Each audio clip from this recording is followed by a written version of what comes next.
Hello, everybody. Good evening, good morning, good afternoon. I hope you guys are doing well. Welcome to the space. 3 minutes later than we scheduled. Was waiting for all of you guys to come in. So, as we do so, I invite you to be part of the conversation. You can be part of the conversation by simply requesting for the mic. There's a mic option on the left side of your bottom screen. There, you can be able to request for the mic and be part of the speakers. Garcia, I've sent you the request because you're one of my speakers this evening. Alan Keeley, very great friend of mine. Thank you for coming in this evening. Kevin Okwema, karibu sana to the conversation. I believe it's the first time I'm seeing you on this space, so I welcome you. Briefscope, a great friend of mine all the way in the US, uh, is a correspondent with the White House and a great Pan Africanist. I believe the conversation tonight will be one that you want to be engaged in, so I'll be sending you the microphone. And just to let you guys know what we'll be discussing this evening, we'll be talking about the Ruto's win. Yes, I know everybody has said it, everybody's already discussing it. There's too much politics around it. However, that is not just all we want to talk about. Don't just talk about politics and what politics has done or not done, but we really want to go in depth from spectators' point of view, from in-depth point of view, and be able to see what does this mean to the Kenyan politics. We know for sure we have interesting people that have been working side by side with Mzee Raila Amolo Odinga, and we haven't seen much coming from them except a lot of undertones of who messed them up. So we'll equally be wanting to find out what exactly happened. How did this man, one Nandi boy, who is a son of a peasant according to his description, who from a chicken seller raises up to become a member of parliament the first time he ran for elections, 1997, I believe so, and then goes ahead, becomes an assistant minister in Moi's government, goes ahead, becomes a minister in the then Nusumkate kind of organization government. And just in between, he manages to become the deputy president. And today, as we speak, he's not only deputy president, but is president elect, waiting to be sworn in, according to our constitution, next Tuesday, as the fifth president of the Republic of Kenya. So, ladies and gentlemen, these are some of the issues we will be addressing. And I invite you guys to be very actively involved in this whole conversation. And let me just say, I will start with the persons that have the mic to say quick greeting and equally opening remarks on this topic. Karibuni sana. Ladies first. Ladies first. Karibu, guys. Asante Sani. Congratulations to Ruto for coming back to being given the prestige we've required. You know, we've been waiting patiently for this victory, and now we have the victory. And I hope all those people who were doing spaces for the last 4 weeks can come back now and tell us how do they feel. I'm sorry, I'm Zimbabwean, I'm not Kenyan, but I feel like we've been vindicted. It's very unfair for a country not to move forward and wait for this judiciary to take its course. Every minute counts for African countries in order to have continuity of administration. But some people have basically made it a job of theirs to make sure that we wait on their word in order for us to know where our democracy is going, right? And I feel that's not nice at all, right? So It's a delayed victory. The people of Kenya have got the president they require, and by God's grace, may he be able to solve the issues, the challenges that Kenya has tomorrow, today, and the future. We need to have leaders like this for tomorrow because he inspired many Kenyans to get this vote. And I'm glad that the judiciary system has managed to see the woods from the trees. Otherwise, we'll be sitting here tying our heads in, spending money that can build a hospital for Kenyans on another election because of someone's selfishness. That must stop, Africa. That needs to be readdressed. This habit of challenging elections because you can and needs to end. 25 years of a person being promoted into the higher office through the back door. It has to end. That's all I have to say for now. Hi, Eli. Sorry, I'm so excited because I had to watch it live and everything else. Because as you know, I'm in the UK. We've got a new prime minister, and she was also some of my. I predicted this that she was going to be prime minister before she even entered. So it's not a win-win, but we need to have more pragmatic leaders in Africa. We need to have more people who are willing to give back to the people in order for them to move forward. There was no need for this delay whatsoever. We need to trust our systems, and we need to have people who need to understand when they have lost. I thank you. Wow, Mrs. Mrs. Rumamai, Ruramai, sorry, pardon me. I should be able to pronounce African names correctly, so pardon me. You just came in and you've decided to come with serious blows. I was hoping you'd be very candid and nice, but clearly you're not mincing your words. It is what it is. It's a democratic space. Ronald, MK, I've sent you the microphone. If you may kindly take the microphone, because you're supposed to be one of my speakers this evening. Mercy, I see you. Thank you so much for joining us. And of course, yeah, Garcia, I'm waiting on you to pick the mic. Brief scope, you want to start us off? Does Sure. Ruto's win predict a new dawn for the Kenyan politics? Simple answer, yes. There's no way you can look at Ruto's whole trajectory over the last 4 years, from being thrown out of government essentially and being stripped of all of his responsibilities by a sitting president, being humiliated.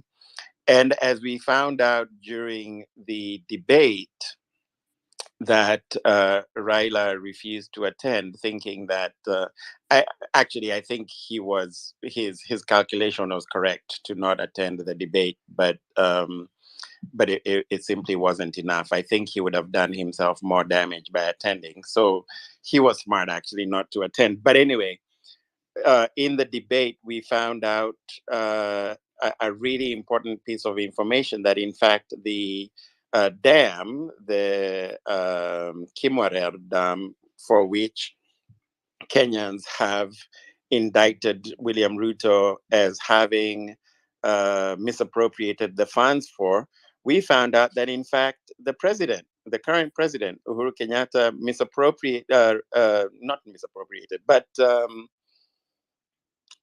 stopped that project in order to make Ruto look bad.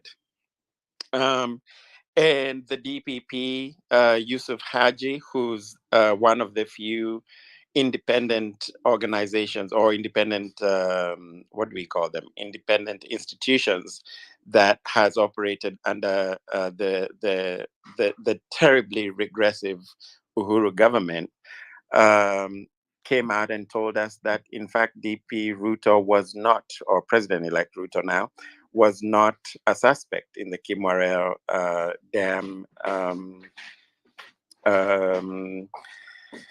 What is it called? In the Kimwarel dam scandal. And and that it was something that Uhuru was doing to make Ruto look bad. And despite all of that, he campaigned. I think what he proves to us is that hard work pays.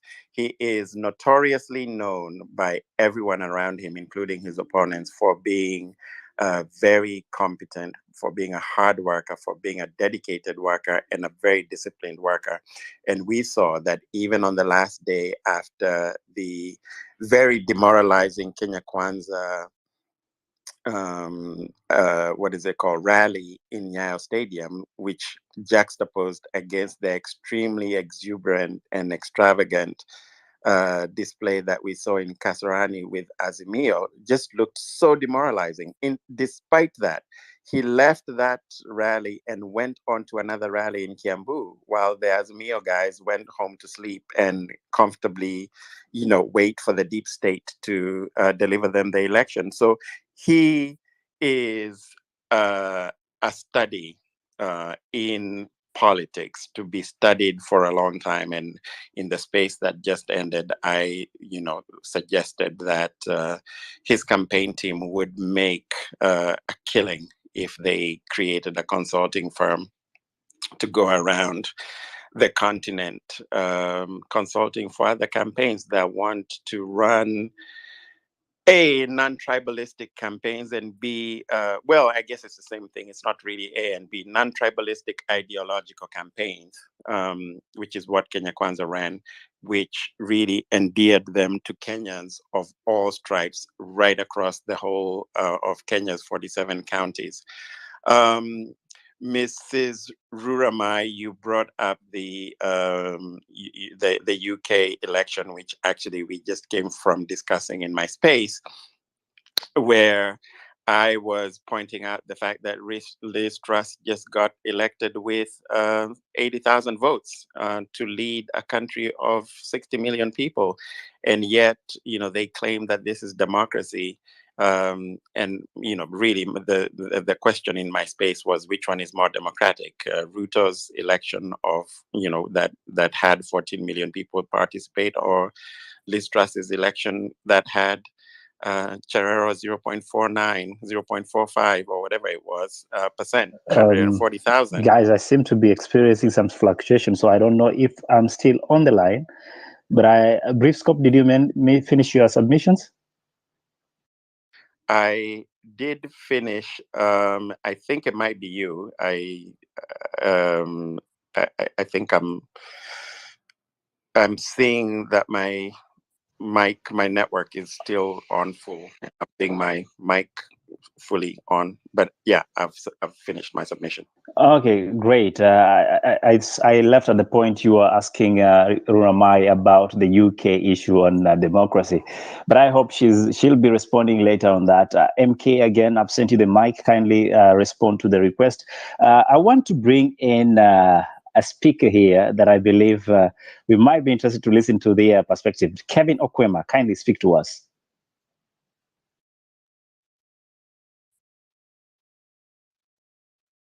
Thank you so much, Ellie. I think this democracy, and this is why the outgoing president, Uhuru Kenyatta, brought the issue of the BBI. You see, it should not be the winner takes it all. Now we have 7 million losers and 7 million winners. But nevertheless, I think this election was predetermined long time ago. Why am I saying this? We all see how things have been folding. We've seen how Uhuru Kenyatta and Uhuru and Ruto, how they've been behaving. I think they duped Honorable Raila Odinga. From the onset, they've been working together. Uhuru has all it takes. He has all the powers. I I think he has the executive orders to even tell the army to go and to the IBC and stop the Chebukati from announcing the results, but that didn't happen. We see again at the Supreme Court, Mother Koome was brought in by Uhuru Kenyatta and all these other judges. Philomeno Mwilu is assumed to be Uhuru Kenyatta's woman. But what they do, do you tell me that Uhuru Kenyatta did not even have powers to stop them from doing that? I think they had. So, to my submission, I think Uhuru Kenyatta and Ruto, they had planned this game all along. It was just a mindset, and it was a long con, and we accept the results. But again, I'm sure very many people, especially from Raila's region, are not going to vote. We're going to have voter apathy because they now don't believe that their votes count. And to William Ruto, I think he's going to become a very, very popular man. He's going to rule. He can even change the constitution. I mean, somebody is telling me that like Uhuru, that he cannot even change the constitution because of the separation of powers we have in different institutions. But this Ruto is a clever man. He's not like Uhuru, so let's expect that he's going to rule. He can even change the constitution because there's no man who's going to stop Ruto. We're going to see a situation whereby he's coming to take in the place of Raila in his regions, because I don't think there is any man, if Raila goes from the political scene, who will come to again challenge him. So let's brace ourselves for that. Thank you, Eli. Kevin, I've listened to you speak, and I was very patient because I didn't want to come out as though I'm trying to stop you from giving your presentation. But I have some critical questions that I would like for you to respond before I can have other speakers come in, and make it short. Are you trying to dismiss that Ruto did actually win this election by hard work? Yeah, Eli, thank you. I don't think Ruto won because of hard work. All I know and all I can see is that this has been a game that they played with Uhuru. Okay, I'll leave you at that. Please stay on the line. I'll bring you later on. Epiphany, I see you, sir. It's your time. Hi, Lai. Thank you very much for this chance. My voice is gone because I've been celebrating, as you can imagine. I can't believe academia is not on the space. I would really have wanted to ask him critical questions.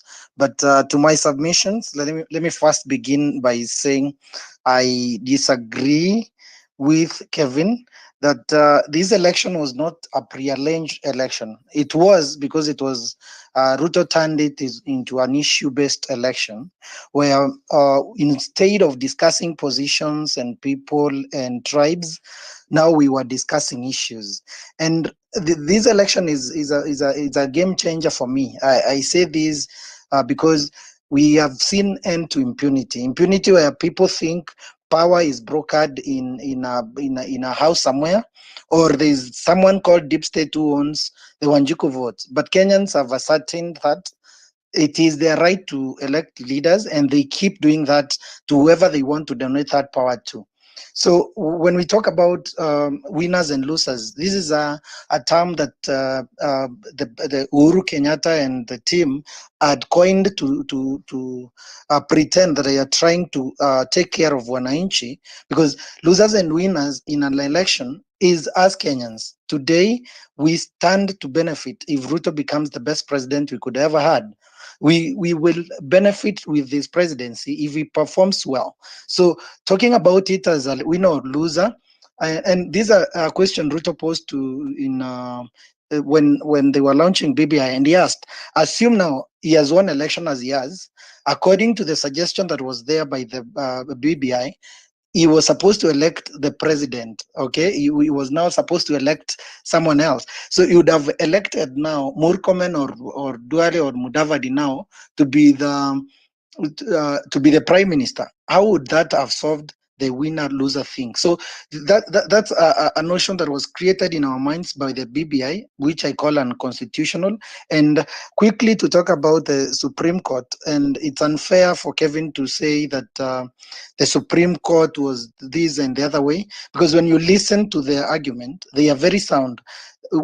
These guys came with fake evidence, and continue kuna feelings. You're not supposed to bring your feelings. Bring evidence. Let the law take course. And something else you need to understand about the judgment of the Supreme Court, unlike all the other courts, this is a constitutional court where they look at facts based on the constitution. They had to remove or to declare the Article 83, I think, that's of the IEBC Act as unconstitutional because it was contradicting the constitution. So for me, Chebukati as a big factor in this election. I don't know how we're gonna replace such a chair, because standing up against the state machinery to become to be counted and to declare a president amidst everything that was happening in Bomas, it's that's a heroic act to me. The other thing, as I finish, is I think the obsession by Azimio people on Sava, this thing they call Sava, there was no Sava. Sava was at the polling station. And I think this was continually communicated. And for me, what I need to see going forward is those people who committed electoral offenses at Bomas need to be held accountable. We cannot have a country that is not based on rule of law. We shouldn't let people go, because if the Kenyan democracy was not where we are now, we would have been plunged to very bad chaos. But now, because Kenyans are peace-loving people, let the law take its course. Let's jail some people. Let's make sure that we punish those who wanted to subvert the will of the people. Thank you very much, Eli. Thank you, Epiphan. It's like you noticed my hand was about to bounce back on the screen. I see a lot of requests for the microphone. Kindly pardon me. There are a lot of speakers online. We can only accommodate 10 at a go. So be on hold. I will definitely give you the mic when there's a space. Okay. So don't feel like there are some people who have been pre-selected. No. I would like to have a contribution from MK. And MK, my question that I want every speaker that is coming in to be able to address is, does Ruto's win in any way mean a new dawn for the Kenyans' politics and by extension, Africa? This is what I want to hear. Yes, Eli, first of all, thank you so much for having me on the show. Secondly, let me actually congratulate William Ruto for the win. I hope that he is going to be a good president. I will briefly discuss that later. In my opinion, yes, I agree. It looks like it's a new dawn, and basically for the reasons that first of all, Eli, we have had elections in Kenya and over Africa dominated by incumbents. We have had incumbents dictating what should actually happen, how they should be succeeded, how they who should succeed them, and we have had a difference this time. Even going back to 1992, 97, Moi could call the shots, would choose who to back, and most of the times, actually, the incumbents have decided the elections, and it is a difference this time round. We have had. William Ruto going against the odds. He is not one of the big families that have dominated Kenyan elections. He is not vied before. He is actually the only first president who is vied on a first ticket and won. And we have had him going against the odds. He's actually out here. He has proven that you can actually go against the incumbency and win. And that is exactly what he has done. He has gone against the odds. He has disproved Raila and the deep state and the so-called deep state and Uhuru Kenyatta. He has come out. He has won. He is now there as we had Gashagwa referring to him as the son of somebody who is not known. The parents are not known, but now he is there as the president. It is actually a motivation that not we should think outside the big families that have ruled before. We can give a chance to somebody else, and I think it's a new dawn in that aspect, because now out here people will as much as I really don't buy the hustler narrative, but I believe he's proven that he can outdo the people who are in power. Secondly, I'll briefly talk about please feel free to actually interject if I'm taking too long, because I may not be looking at the screen as I speak. Secondly, Ellie was actually looking at the nature of politics. I agree with somebody who has spoken before me. MK, you're a bit muffled. Yes. Could you just check on your mic? I don't know whether. Yeah, I think you just changed your position, so your microphone is a bit muffled. How about that? Yeah, we can work with that. Yes, Go ahead. I was agreeing with somebody who said actually the Ruto's tactical awareness of the politics, the Kenyan politics that has come out during this election is actually a topic of study.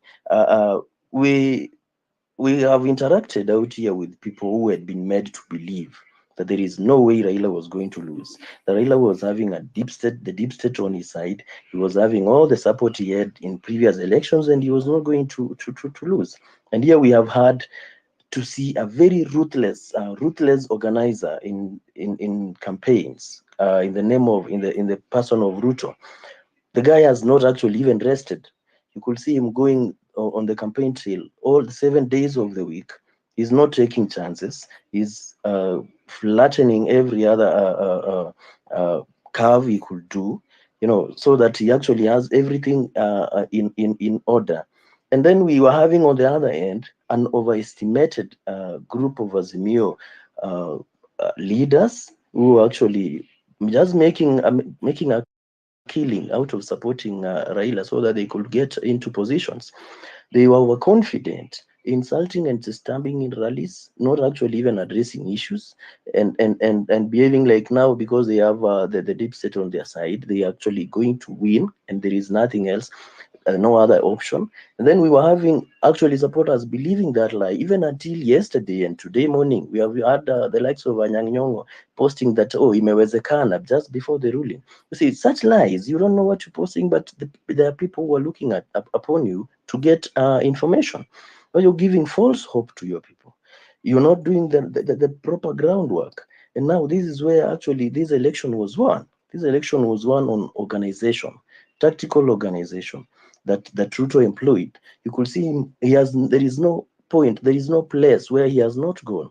He used to come after Raila and neutralize any effect that they had made in any rally, and now. And I have heard somebody say the election was actually pre-planned. It was known that who was so and so was going to win. I respectfully and wish to contradict that. Nobody actually knew what was going to happen. Nobody knew the outcome of the Supreme Court. Nobody knew in advance the outcome of this election.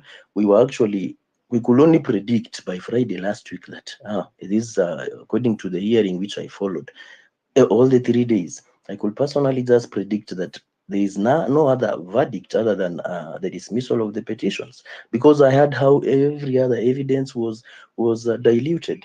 Ellie, we're having a Supreme Court that is handling elections in a different manner compared to the way other cases are handled in Kenya.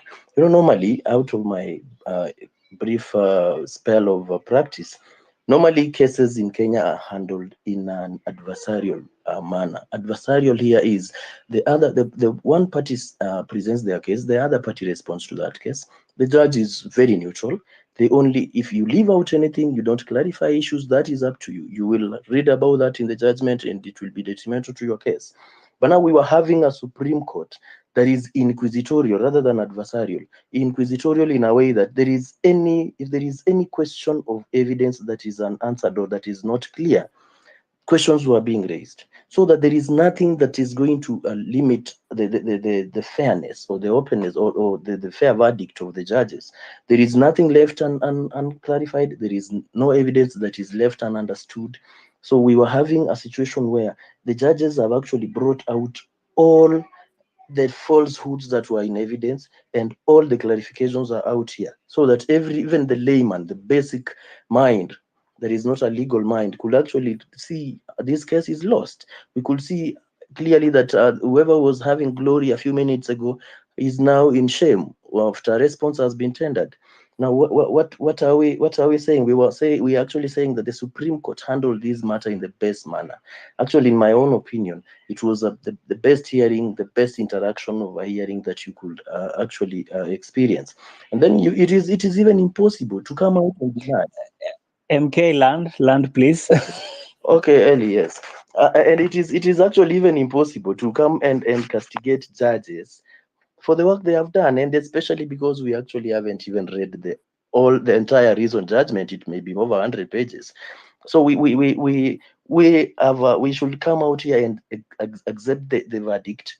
And people who are actually the Azimio people who have lost, let them start healing. It's very important. People should start healing, so that actually we all wish the incoming government the best, so that they succeed and it will be for the good of all of us, rather than be in pain and start actually attacking each other verbally on social media and such stuff. Really, that is enough for now. Thank you, MK. I know when it comes to matters law, you're very passionate about them. You can go on and on and on, but I'll let you take a chill pill for the moment, because I would like to have the following order of presenters. I want to speak to Wanda, and then Garcia. After Garcia, sorry, Garcia, I didn't see your hand coming up, so I'll technically skip you unless I see your hand. Okay, there goes his hand. Wanda, Garcia, Odor, and Victor in that order. Guys, make it 5 minutes each. Thank you so much. One, let me confirm that I'm a supporter of Azimio and still believes in Azimio. Probably when I address a case of how we lost the elections, it's not a case of UDA being smart. No, we only lost the elections because of probably some few mistakes that some few mistakes that we had. Like, number one, I don't believe in a way that we ended up using competitors or contestants of different seats to be our key secretariat or to be our key persons that were organizing our elections. Like, I don't buy a case of having someone who is a gubernatorial candidate somewhere, then at the same time being the secretariat of the Azimia as a team. Number two, did UDA win the elections? I'll say no, they didn't. It's because of a very funny system that we are having. Like, you asked me about the 3 Venezuelans. If indeed these guys were involved in one way or the other, then do we celebrate that we have won an election? We should not celebrate that we have won an election, but instead feel okay that your team is there. Just feel okay. Because this is what I believe in. If early today I strike a deal with you, then this deal that I strike with you, we use awkward means, wayward means. We probably tell a lie to win the deal. Believe me, no, if we get in position, You will be the very first person I want to do away with. Because I know you're not a straightforward person, because you have told a lie to get those positions. Therefore, if someone probably in UDA will celebrate that they are in power today, but probably they know of a hidden card that they used, then you should be a very worried person, because whoever you're putting in the office knows about your tricks. And therefore, you'll be the first person that you'll want to do away with before he can proceed on. He knows the kind of a person that you are. Like you asked me if Itumbi and Ruto will work for so long, then I'll tell you no. It's the same case. Itumbi and Uhuru Kenyatta couldn't work for so long because the two guys knows what happened in 2017. Then should we celebrate Chebukati as a hero? I'll still tell you no. How do you celebrate someone who had the first attempt as a referee, the elections being nullified? That is 2017. Now, if this guy's first elections were nullified in 2017, then this time round, do I just celebrate him because he has given the guy that I wanted a certificate? If I celebrate this person because he has given my guy a certificate, then let me celebrate the certificate, but let me not baptize the person as a hero, because he's not a hero, or not unless we don't know who a hero is. Number three, as Kenyans, have we won as Kenyans? Then it's a question that we'll wait and see. It is a wait and see case, because to me, and I really feel sorry to the supporters of UDA. They are not putting to task. They are not probably demanding a lot from their leaders, and instead they have been made to believe that we are doing away with the Moi family, we are doing away with the Kenyatta family, we are doing away with the Odinga family. That is not the actual problems that a common Kenyan is facing today. The problems that a Kenyan person is facing today is a question to do with the cost of life. So if you do away with the Kenyatta family, or you do away with the Odinga family, you do away with Moi family, then you don't address a case of the high cost of life. Then is it a case of I'll celebrate you being in the office, then probably through diffusion or osmosis, I get a benefit that I voted you and you are in, and now these guys, sijui wametoka in power. That is not what we should be doing or celebrating as persons. To me, from where I sit, it's a mistake that we keep making time in and time out. As a person, I never voted for Uhuru Kenyatta because I never believed in his abilities to lead. I never voted for them in 2013. I never voted for him in 2017. But now look at this. In 2017, when we had issues, a number of guys sang to us, Wembe ni ule ule. Then look at this Wembe. The cost of life even became worse. And those persons that were singing Wembe ni ule ule, they never put to task these guys that they were electing. They never demanded for answers. They never put a structure that if this happens, we'll be able to demand for answers in this form. The same case, the same thing that is happening today. They are not laying down a structure that will demand for answers. I know you want me to land. Now, therefore, as I land, I wish that as my brother, I don't know, it is Epifam or Epifan celebrates and others, don't just celebrate. Lay down a structure, lay down a way out that will be able to question or demand for answers. If not, you will be the very persons that will be laughing at and reminding you of another replica of Wembe ni ule ule. Allow me to learn and allow the speakers comes in.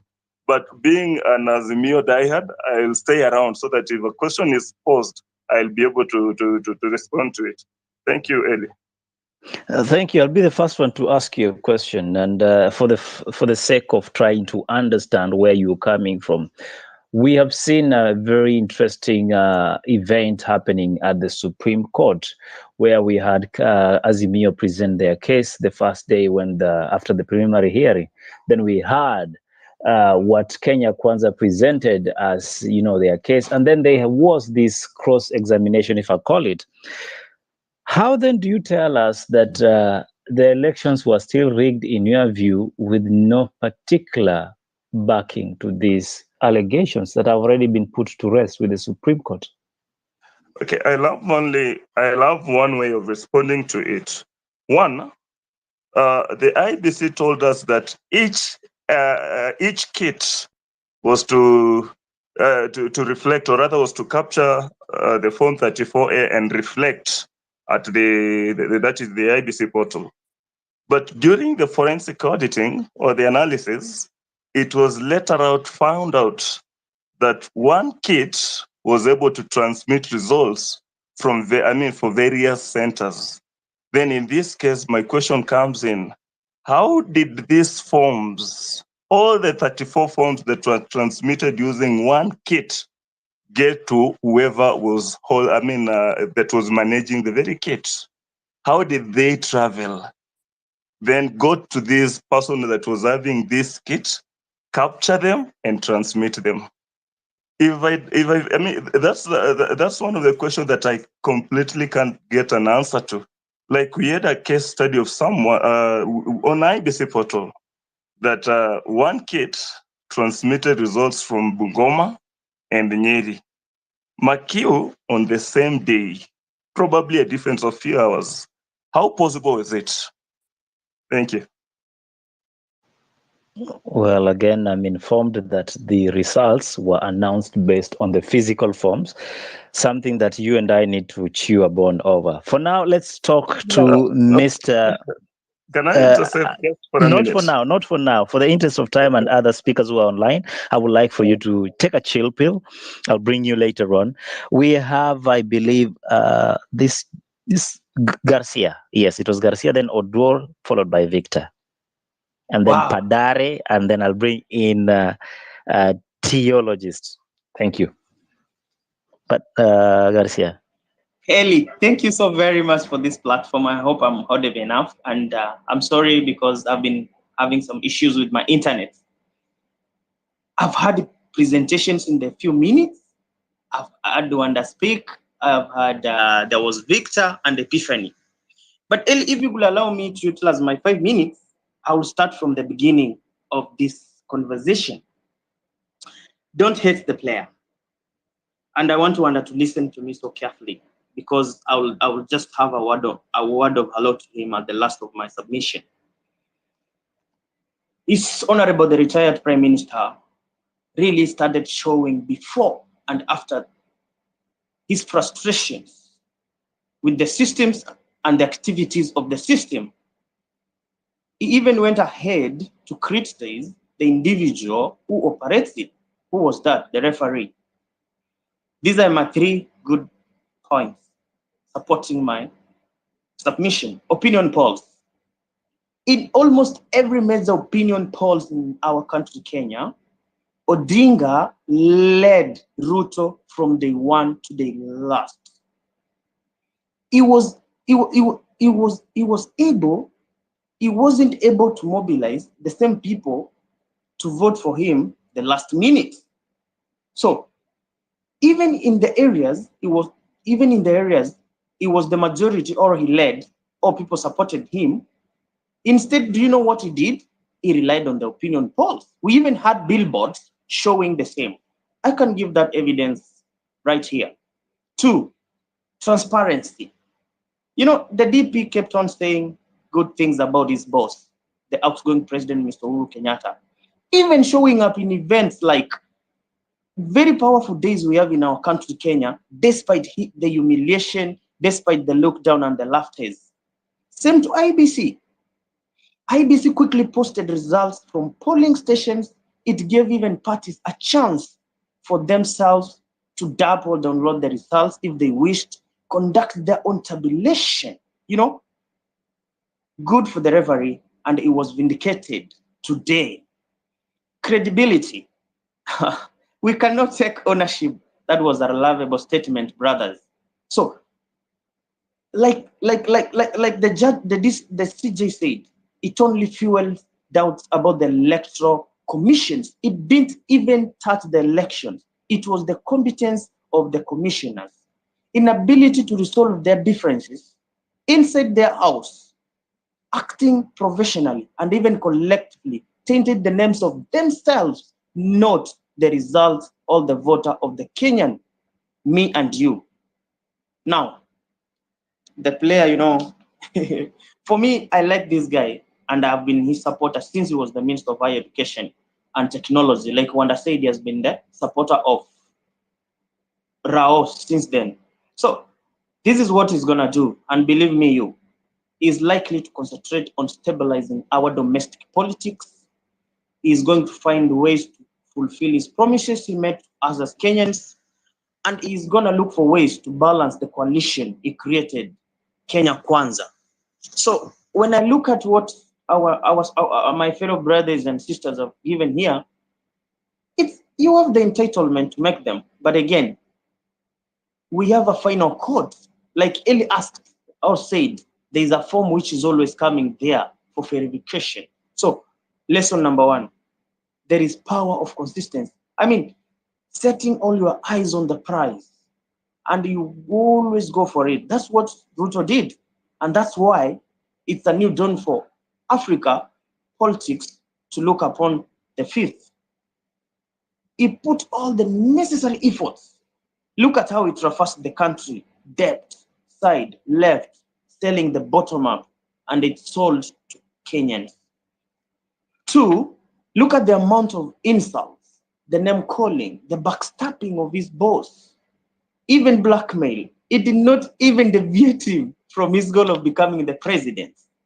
Now, somebody is here telling me it did not work for it. He even got up early. Somebody said this point, but I will repeat it. He got up so very early every day. He is going out there straight to work. And what is the end result? The president. This dude is focused. He's unapologetic. He even saw it from his boss. Trust me, so many people saw the presidency in Dr. Samuel William Ruto. I mean, nothing discouraged him, be it the opinion polls, be it the insults, be it the backstabbing. But this is my point number one to my brother Wanda. Nothing comes easy, bro, especially when it's good. Garcia, your time is almost up. I would like for you to make your conclusion, but as you do that, this is my my conclusion, question, sir. as you do that, I would like you to respond to this. What does Ruto's win mean for the African politics? Okay, thank you so very much, Eli, for that. So, nothing comes easy, as I was saying, especially when it's good. And Istako can testify to that. The people around him paid heavy prices, but they finally finished the rest. For Rao, before I answer Eli, is that he has got 5 stars for the top seat. He didn't stop. Even if some he lost, some believed he didn't lose. He wasn't discouraged. He kept trying despite the losses. He's special to us. He's a rare kind on that level. So to him, we give him a thank you. So Ruto's win is a new dawn for Africa. And what does it mean? This guy is going to make Kenya a hub. A hub, believe me. He's going to use the bottom-up economy to make Kenya not only East African hub, but the whole of Africa. Look at the credibility. Look at how people are talking about our elections. Just watch the space. Thank you. Well, I know. If I was to hand this microphone to somebody who is on this space, they will cannibalize your moments, as that word is his favorite. Let me go to Odwor, then followed by Victor and Padari, and then we'll come to you, theologist, if you don't mind, and we'll have a round of questions after that. So thank you for hosting Just this. before you do that, Ruramai, I already sent you the request. Kindly look at it. Proceed, Odwor. Okay, thank you. I hope I make it short. So one, Ruto's win, it's a new dawn for Africa. Yes, it is coming from a nobody, even though yes, he had good connection from the time he became the first time in his MP. He had good grounds to see the system, how the system works. And so he knew, if I master this thing and I play with the system, I know how to win it. And I remember 2017, when I first felt his pain of actually pushing for something and not seeing it go through, when he supported, no, it was not 207, when he supported Baba and they didn't get it. That was the first time I saw him trying to push for something that he didn't get. I was still young, I was in school yet, but at least that was the first time I could understand politics, because when 207 happened, I saw the pain. So there are people who are just destined to win, irrespective of whether you like it or not. There are people who are destined to win. So for me, I knew this guy has never tried anything and lost. So his winning was not like a miracle to me. And being that I didn't vote for him, I wanted to vote for Jacoy actually, but when I noticed like his brother is also a friend to Baba and ODM, I know it's politics, I felt disappointed. So I didn't do the election. I didn't vote for the president, but I voted for other people in the section. But still, I knew, because I believe, I'm one of the people who believe, me as a normal Kenyan living in Kenya, surviving from the hustler, a real hustler, surviving on the hustler narrative, because I'm a border guy. I know whether I vote or I don't vote, the presidency will always go to the best bidder or the best person with the best tricks. Because Baba's been that one guy who believes like, yeah, I'll get it because the people love me. No, it will never work. You just have to know the right people to communicate with. And still, Kenya is a tribal country. So, and I still believe for the next maybe 100 or 200 years, it's only be a Kikuyu or a Kalenjin will lead Kenya, unless they decide to work all of them together against a Kikuyu or all of them against a Kalenjin. But as long as there's a Kalenjin Kikuyu collabo, any other tribe will ever lead. So that didn't scare me. So his win is congratulated, and I knew that's the best thing for him, being that he has never lost anything. For Baba, it was painful. But yeah, as a Luo also, we've used to seeing losses 5 times, so it doesn't scare us anymore. So it's a new dawn for Africa also to know like somebody can come from nowhere, learn the system and beat it. So like for me, that's like beating the matrix. Sometimes the matrix is about you knowing how it works, then playing outside it to win. Because now this year, a good number of us actually believe Baba could win it. And the fact that I didn't vote now for him, I feel like maybe I was part of the few people who disappointed. But yeah, that knowledge of knowing like there's things in the system that you just not leave it in the deep state, because we always live in the narrative of a deep state, and now it's a reality that you can have the deep state still and still lose. Now to me, it make me discredit the existence of a deep state, which disappointing. But yeah, at least now I believe like that shit cannot work. Then they also done for the people of Africa as a whole is for them at least to see like a country like Kenya, people who people believe in and are strong and been born with their names, also been beaten, and the country can still be peaceful and quiet. So it's a lesson that people should learn, and also I hope other countries surrounding us will also learn from that. But I still don't believe somebody just come from nowhere and become the president. That will never happen. It has to be somebody who has stands with the system and works with the system to beat the exact system to create a new one. So I hope Ruto will create a new system that will protect us, who he said he'll protect. So the other thing that I've learned, I know most of you in the space here have been happy and congratulating Ruto, and it's like you anticipated this win. Yeah, it's easy for you to anticipate the win and be happy about it, because things maybe are going well for you outside the country, or where you have like the first lady who talked to you. It's easier to love your country when things are going good when you're inside there. But when you're here, you know 100%. Even if Raila was still, me, I'll still buy my fuel at 160. I'll still buy my bread at 70 bob. I'll still be unable to take my daughter to school. I'll keep it at home. And that's the pain I have. Like, I'm like, will he really change the things to make the Arsenal narrative work? Whereby now with me, with my 10K salary, I can ensure like all my kids, okay, I have one daughter who can be in school, and my niece whom I'm taking care of also, I can confidently pay for them for their schooling. You see, because for me, I don't see it in terms of the dynasty or whoever was removed.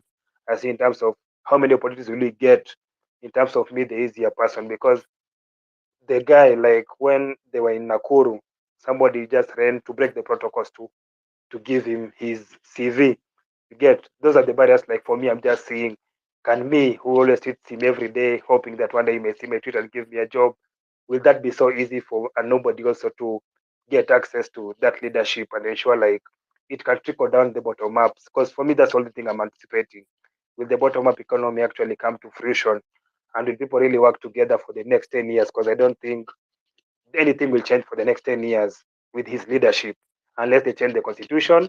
But I know it's 10 years for Ruto leadership.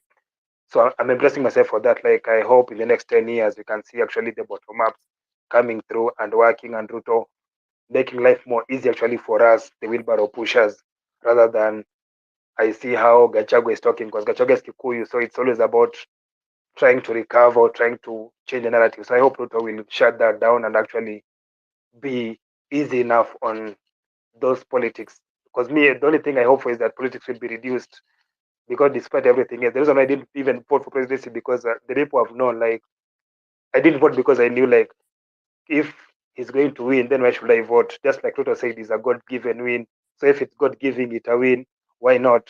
Because I actually had to go to vote because, one, I was pushed by someone, and two, I really wanted Sakaja to win. So, like, for me, I want somebody whom I know say something that I can relate to and I can speak for and I can go for.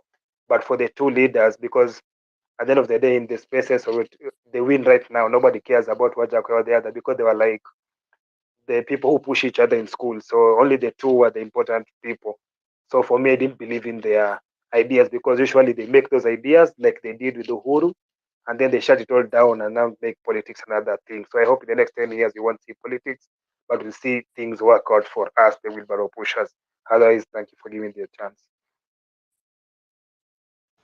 Wow. Thank you so much, sir, for your contribution. I don't know what's happening. A lot of people are trying to join this space, but they are being denied the gateway. So I don't know what's happening. If any one of you could be knowing if there's a problem on Twitter, let us know, or tweet me or DM me. Let me know if that's the issue.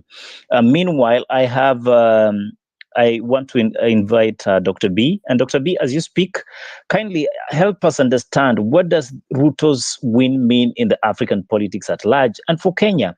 We've seen a man who claims to have come from nothing to rise to something. And today he's gonna, next week, probably on Tuesday, be sworn in as the next president, the fifth of the Republic of Kenya. What does this illustrate in matters political leadership?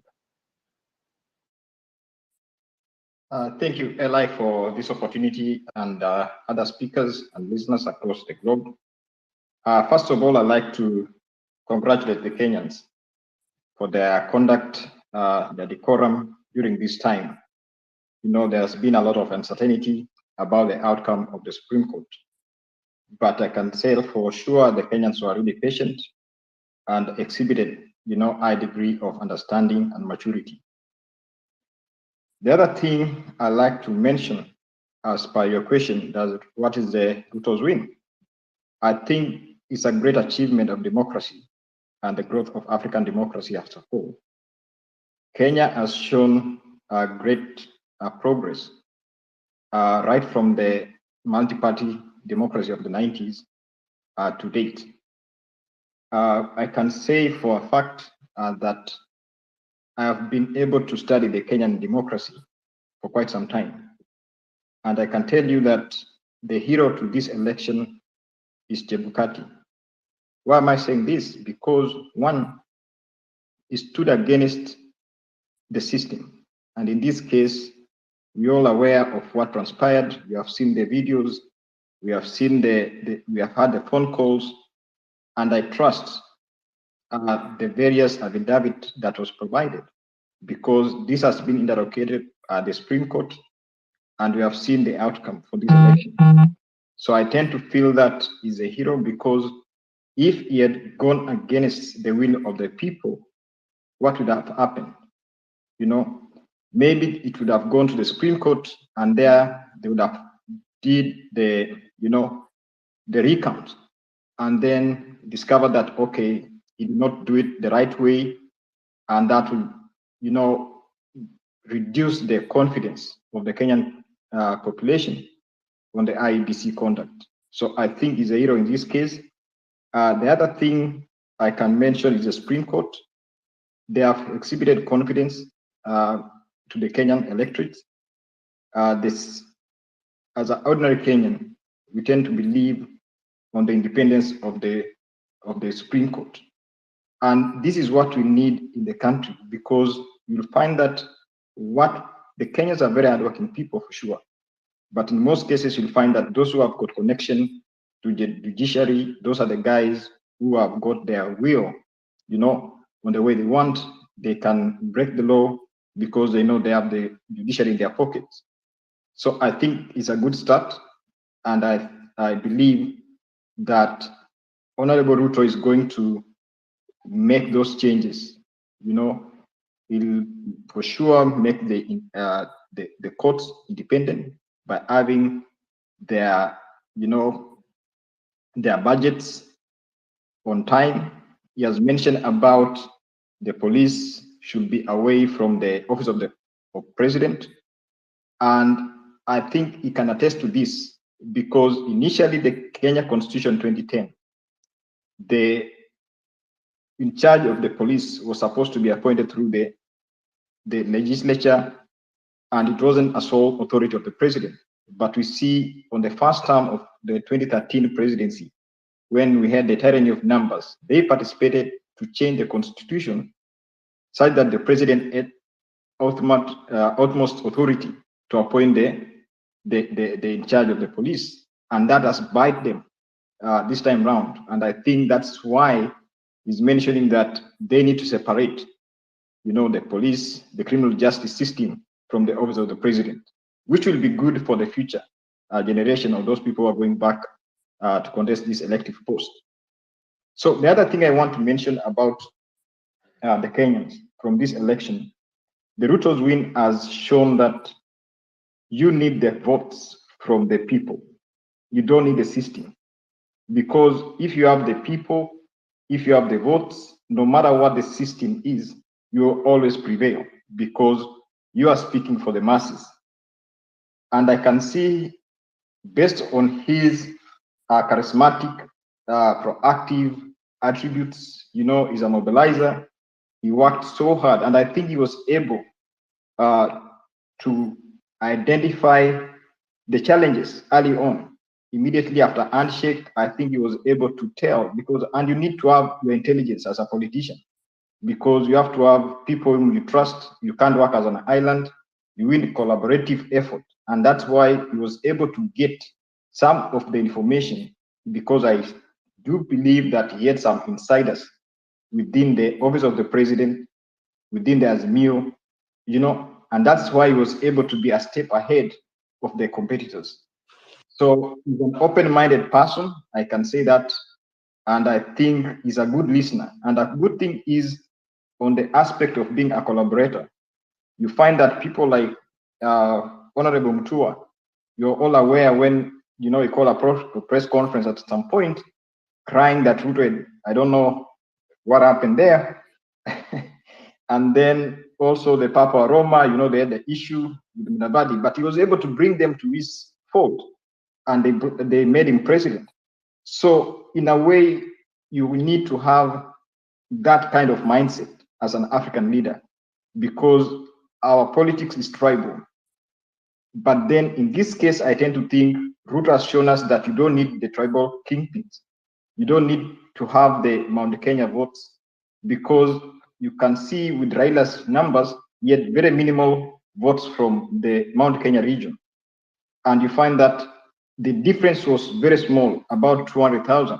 So in a way, if you're a good mobilizer, it's possible for you to become a president without necessarily having the Mount Kenya block.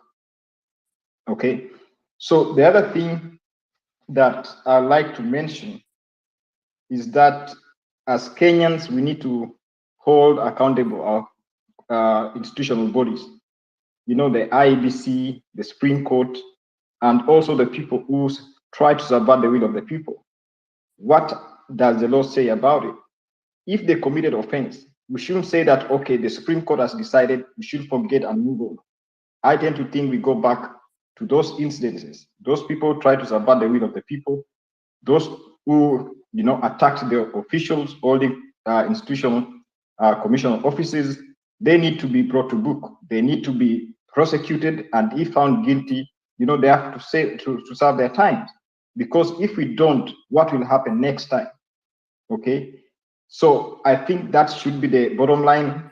Anybody who goes against the constitution, breaks the law, has to face the consequences without the political interferences.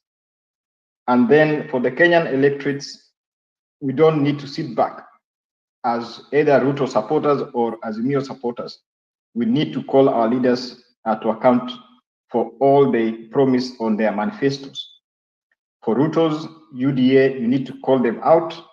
They mention what they're supposed to do. If they don't do within 100 days, the press, they need to be objective. They need to call them out. You say within 100 days, you're supposed to do A, B, C, D. It's now 200 days, you haven't achieved this, what's going on? Otherwise, if we slack, then we are not going to move as a country. And these narratives will keep on coming back every election. So we need to hold our political elite accountable. And one thing I want to mention today, Azimios, because it's an election, there has to be a loser and a winner, but you don't need to despair and say that, okay, you're not going to vote next time. No, if you do that, then you're not going to build the democracy. You need to go back to the drawing board, look into what happened, mobilize, and build a solid, group that will go within the next few years to try and, get UDA from power. Because if there is lack of competitive politics, then the democracy is in jeopardy. We need a competitive politics. We need a good opposition, and we need to inform our population to vote, because that is where the power is. The power is in our votes. So we don't need to despair and say, okay, you give up. Don't give up. We need to educate the young ones who are taking their IDs to take their, wachukue kura. And that is how they're going to participate.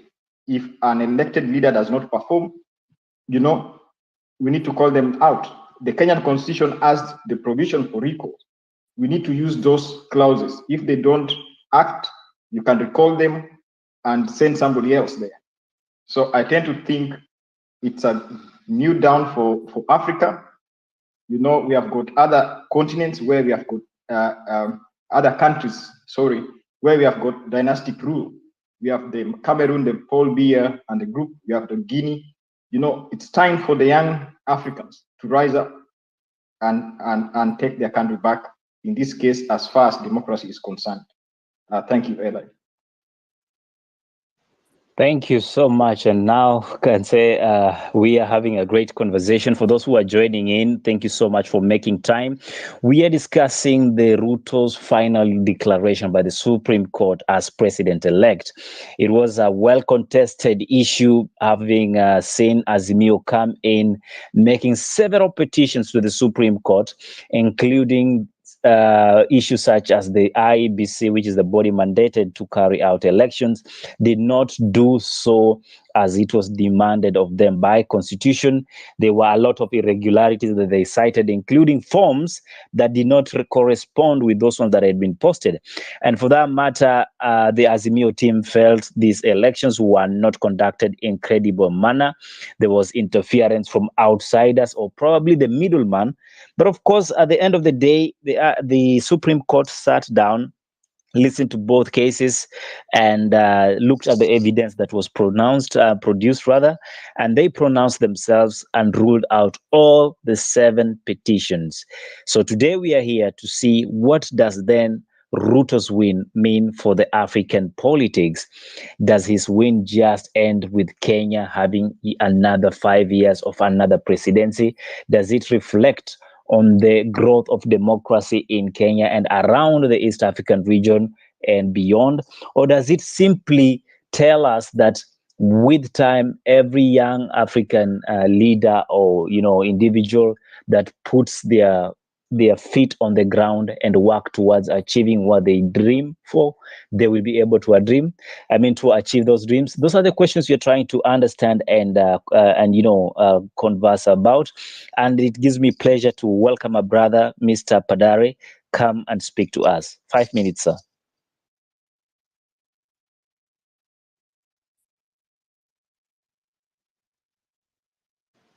Padare, do I need to ask Ruramai to usher you in, because probably you understand one another?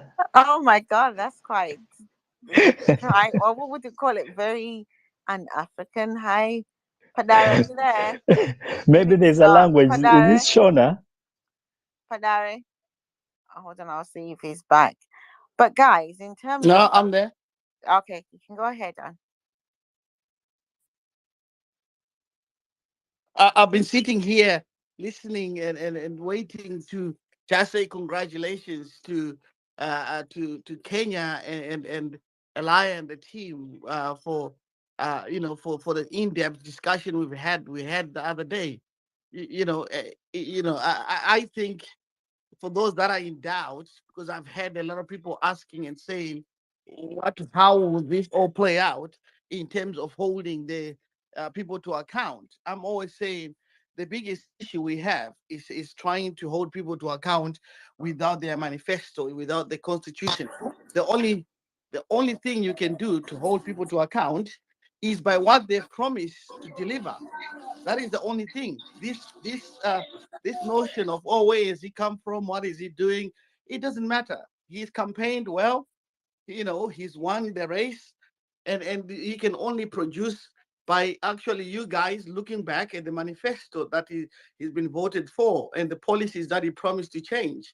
And that's what it is about. And I always find it difficult listening to African politics when they bring in a historical narrative of events that are not even relevant to what the person is actually promised to bring a change. Until we start speaking to those policy as brought by the individual who's actually coming to campaign, then we are far away from actually achieving the main goal and task of improving where we have left. If this man promised to build certain things or to change policy and so forth, that's what you need to hold him to account. Sorry, because that's what's going to bring the change you are seeking. That little walk into a little step into democracy will always be a better state of affair. Sorry, let me move away. I think my girl child is having a little bit of a tantrum with the mother.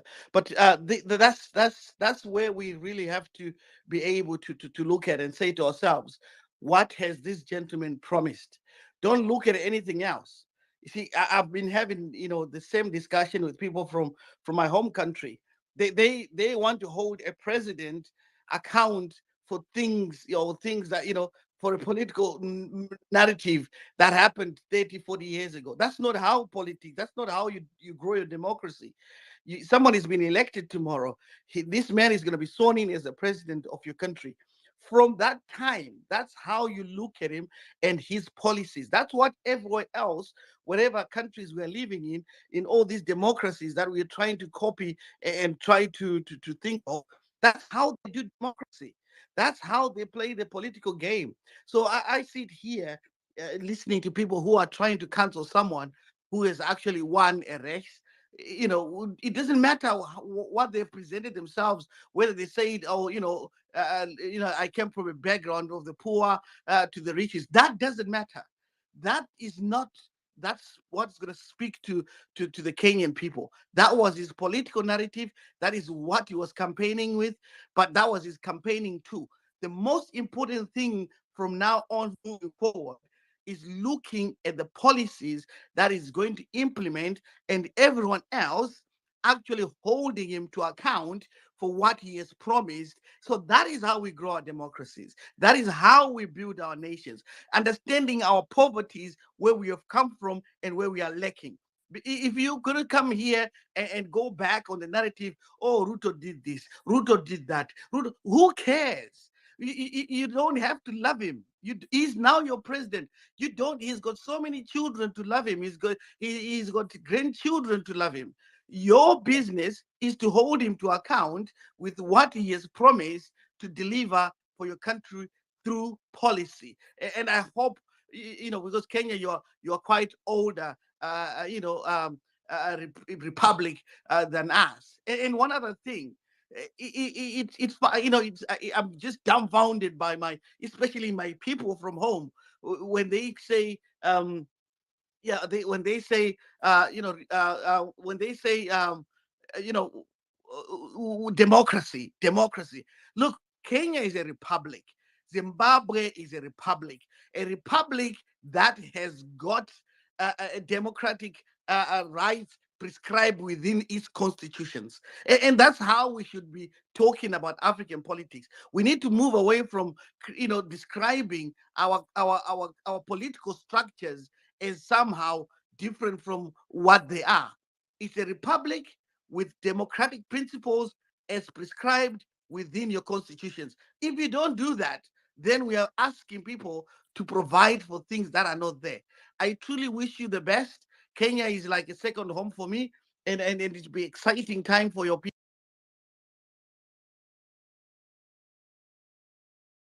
to see, look, this for me. Or you might say whatever you say in terms of pushing narratives, but I've studied him. He's bad for Africa and a bad mentor for young political formations that are coming up, not progressive. And it is shown by this High Court. And I hope he will just retire and enjoy the new wave of politics within the Kenyan space. Many thanks. Padari, you won't just lose like that way. I mean, we can't just allow you to come and make serious claims about Raila and leave. I would ask you this: why do you feel Africa doesn't need the kind of Raila Odinga mentor working for the next generation of politics? Because in my case, Raila has been praised to be one of Kenya's father of democracy through his fights. We've seen the the multi-party coming into life. He's pushed for the growth of our judiciary and how they deliver in matters of adjudication. So why would you say It this is is not not a him who's done man that. It is the people of Kenya who've done that. through It is his the people of, leadership, you see, sir? this is this is where we really look at things and make it so wrong. He actually tried to do a coup within your country, and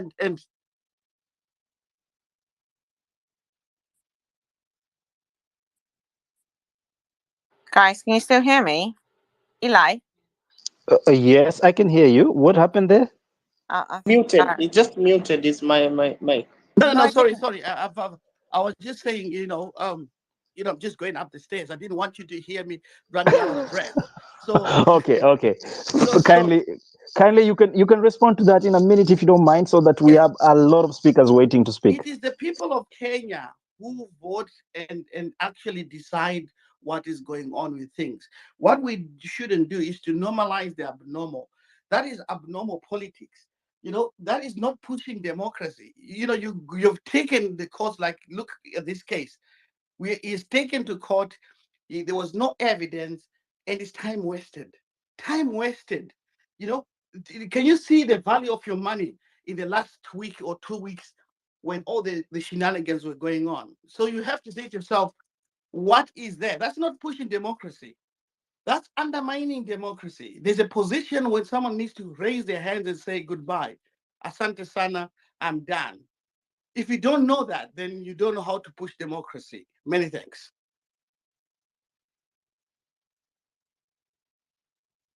Thank you so much, Padari. Ramai, could you be having a question before we move to the next speaker? well, basically, sorry guys, I don't want to be bad in terms of my manners. From a southern Zimbabwean country in the regions of Africa, we have had an aftershock from Odinga's wayward ways within Kenya that has basically impacted um, our constitution and how people react to election losses. So in a way, we're here to see the end of Odinga and his shenanigans. And basically, I listened the whole morning. Oh, I was at work, obviously, but you know me, right? And I understood from the judges, and I respect them for having the time in order to interact with the evidence that was given at hand, and in order to make the justification, in order for people to understand that not everyone who comes to court will have their day, because sometimes people just come in to waste the nation's hand, and we feel vindictive as Zimbabweans, because by the end of the day, this is the kind of world that we are expecting in the next 25 years or in the next 30 years, because we've learned a lot from Kenya. If you see Zimbabwe being on the spaces, it's because Odinga has basically managed to spread his ways into our territory. And in a way, we feel like we are with you, Kenya, as much as we can't speak Swahili, but we are together. So we move on. I can't remember the name who was coming next. So Eli, you can do me the pleasure. Thank you. Thank you so much, Romai, and just be prepared. Kenyans will stone you if you continue discussing Odinga in that light. But I know you're a strong woman; you can manage some few Twitter stones. We'll be inviting.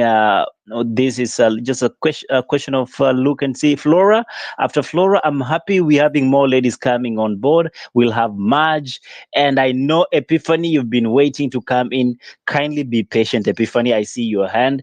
Equally, Wanda, I see your hand. And of course, Brief Scope will equally invite you later on. For now, let's have this lady speaking to us. Flora. Well, thank you very much. Good evening, Africa. My name is Flora Limukia. I'm a journalist from Kenya, working at TV47, and I'm really impressed by today's ruling, because this means Kenya has set a pace for Africa as a continent, and we've really shown the continent that we can have free and fair elections, and also on the side of the Supreme Court, we can have an independent Supreme Court, an independent judges. That is, so I think, and also on the other part, this ruling means a lot also to the Kenyan politics, meaning we can say we've come to the end of the ruling of the dynasties. We've been used to the three big families always leading us. They are in and out. But right now,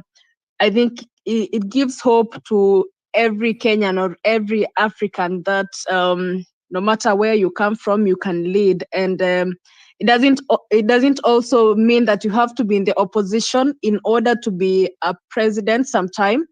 And also for the vice presidents, it is quite a good thing, because it means that there is a chance for you to become a president at the first time coming from a vice president, because in the previous years, we've seen vice presidents or deputy presidents, as we call them at the moment, trying to clinch the presidency seat, but they have not been able to.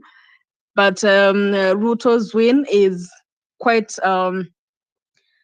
a good sign for the vice president also in the coming years. And despite the challenges also Ruto faced, or the fallout between him and President Uhuru Kenyatta, he still managed to get through the storm. Also, finally, we can't disregard Raila Odinga's position in our politics. He is a true hero. Despite challenging the courts, the elections for the last 3 or 4 times. But again, he is a hero, because we cannot take what he did in 2007 for granted, because having that handshake, or it was the handshake that was presided by Kofi Annan. We can't take it for granted, although terrible things happen to our country. But we've seen over time, he always puts the country first. Yes, I think that's all I could add to this platform today. Flora, if you allow me to engage you, you have been, I believe, you've been actively involved in covering and looking at how these politics have been playing around. Would you say the Kenyan population really needed this kind of ruling coming from the Supreme Court, putting in mind that it has been a political season for so many months, should I call them years? Were Kenyans tired of this too much politics? Yes, without any fear of contradiction, I can say most Kenyans were actually looking into this election of William Ruto being upheld, because as you know, for the last 1 year plus we have been in active politics, and that means derailing businesses for Kenyans, derailing activities, like normal activities were actually derailed, because most Kenyans, as you know, are jobless, and many people spend their time in the campaign trails. Else, it doesn't mean very well for our country economically. So I think, again, Kenyans were tired of also these court, people running to the court every other time after an election has been had. So I can say Kenyans who are really looking into this ruling, so that we can just go back to our normal businesses and now look forward into also the incoming president, what it does to us economically, because you know the inflation in Kenya right now is crazy. Yes. And last but not least, Flora, talking of inflation and the economic issue, this is one of the backdrop that the Kenya Kwanza campaign ran on. We've heard about the Mama Mboga story. We have heard about the Boda Boda and Vijana, who, as of today, according to reports, there are about 6 million unemployed youths, and 16 of them in, what we will call Jua Kali industry, or an informal employment. Do you believe Ruto is the man to change the narrative for this nation? Well, in my opinion, I think since he got into active politics in 1992, he has been at the forefront of fighting for the jobless, fighting for the youth, fighting for these ordinary citizens and their businesses. So given that he has the ball is on his court right now, I believe whatever he told us in the manifestos and in the campaigns, perhaps, I hope so. I hope that he will deliver to Kenyans. This, I hope that this first term will actually walk the talk according to what he told us in the campaign trails, and also what was in his manifesto. We really hope this was not some campaign strategy of the Hustler Nation and the Hustler narrative. I hope that President-elect Ruto is the angel that we've been waiting for as a country. Thank you so much, Flora. I'll let you go. And thank you for coming to our space. We hope to interact more with you. I know Rama is there, but I want to go to Marge. But before I come to you, Marge, let me just ask Epiphany to give his final submission for technical reasons. Thank you. Quickly, I will first say to Wanda and everyone asking us to hold this government into account. That is the number one thing. From now on, we stop celebrating. We stop talking about Ruto as a candidate, and we now task him with the job that we've given him. So it's not a walkover for him. It's a new dawn where we become his biggest critic for him to deliver on his manifesto. So number two, as we end over to this, Wanda, I think, has been a victim of what we've seen throughout these campaigns. That is the propaganda, the role it played in these elections, where people are meant to understand. We brought a lorry to the Supreme Court full of tears, as I call it. But then it was masked as evidence, and everyone now thinks there is a server somewhere that ought to have been opened. There were fake Form 34As. But CJ Mother Kome today said very clearly that those were forged documents that were just hot air, if I can use a word. So for me, is how do we end this propaganda to make sure that the correct information gets out there, so that we don't have people thinking that the Supreme Court is biased, Chebukati is biased, and all that. The root cancer of our democracy is failing to accept verdicts of constitutional offices. If we can give them the mandate, and that's the thing I'm looking forward to Ruto implementing, where we don't now personalize the war on corruption and other things, but make it an institutional based fight. So for me, I will make sure that I become the biggest critic of this government so that they deliver to Wananchi. The last point is we can't really look away from what Uhuru has done, especially in his last speech. He ought to have congratulated William Ruto as the president-elect. That pettiness, we need to reach a point as a country where we have to accept and move on, so that these 6 million voters who voted for Raila can be able to rest and know that they had a lorry full of sound and fury signifying nothing. Thank you very much, Eli, and yeah, I yield the mic. I just don't believe you called Mr. President petty, but well, it is in the Constitution, in the Bill of Rights. You're entitled to that. Epiphany, thank you so much for coming to the space. I want to welcome Marge, and after Marge, we'll have Miss Eli Ruramai. having problems? Am I? No, it's you, Brief. Oh, is it? Okay. Yeah, because you might have to come out and come back again if you can't hear Eli. Okay, I was worried because there's been some strange things happening with the space. People unable to join, and I realize and recognize there are some people who have requested for the mics, but they are full for the moment. I'll try to release some microphones that are not in use in order to welcome other speakers that haven't had a word to put forth.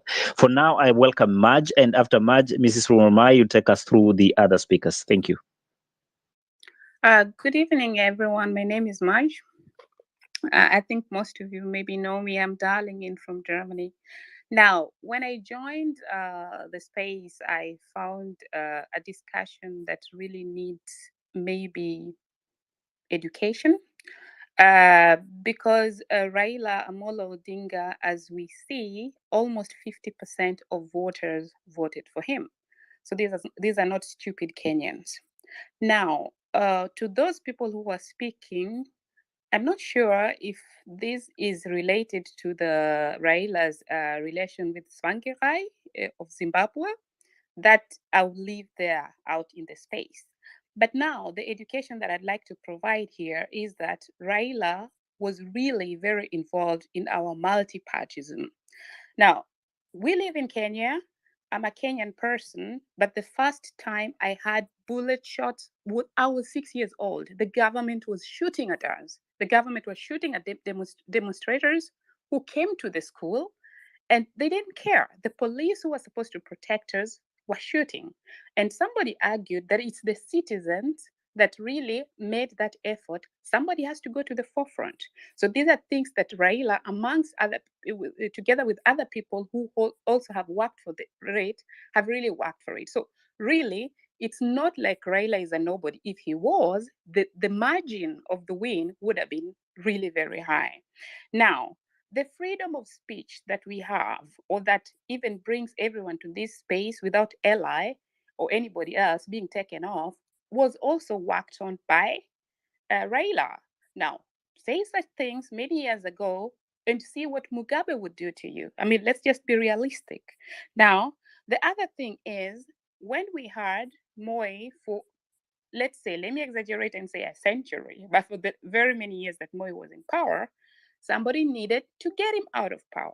The person who did this was also Raila by saying Kibaki Tosha, but Tosha here means endorsement. So he went ahead and endorsed somebody who actually ended this very long reign, if you can say.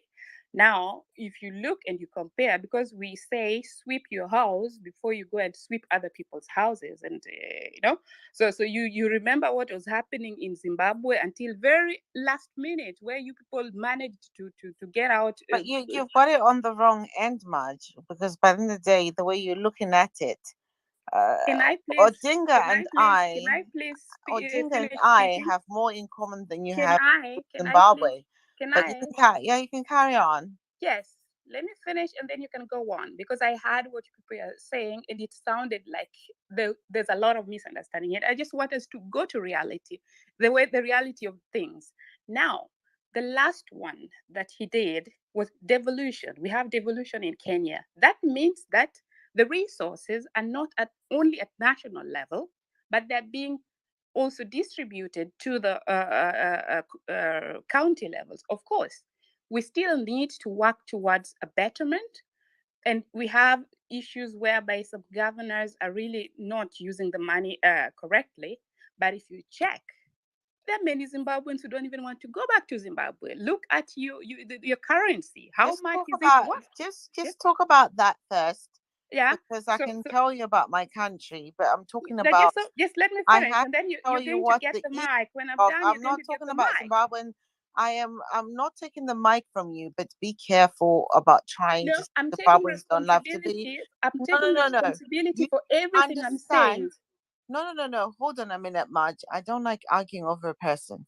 You need to understand what is autocracy in terms of Raila or Dinga, in terms of what is democracy, right? As long as you miss those two out and you try to put Robert Mugabe into the equation, you'll never understand the detrimental effect that O'Reilly Odinga has had on my country. So if you want to think it's just a walk in the park, then you're wrong. But you can carry on with your argument. Don't argue in terms of what you do not know. Zimbabweans love their country. They're just as patriotic as you are as a Kenyan. But do not diss us. Thank you.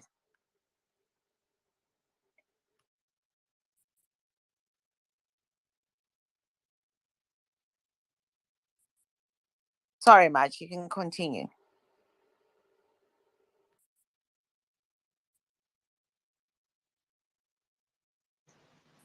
Marge, are you there by any chance? I'm there, and I think we have freedom of speech in our country. So I need to finish speaking, and after that, the next speaker can tell me what he or she thinks about my opinion, because I let them speak, and now it's time for them to let me speak, and then they can come in and tell me I disagree with you on this and this because of ABC.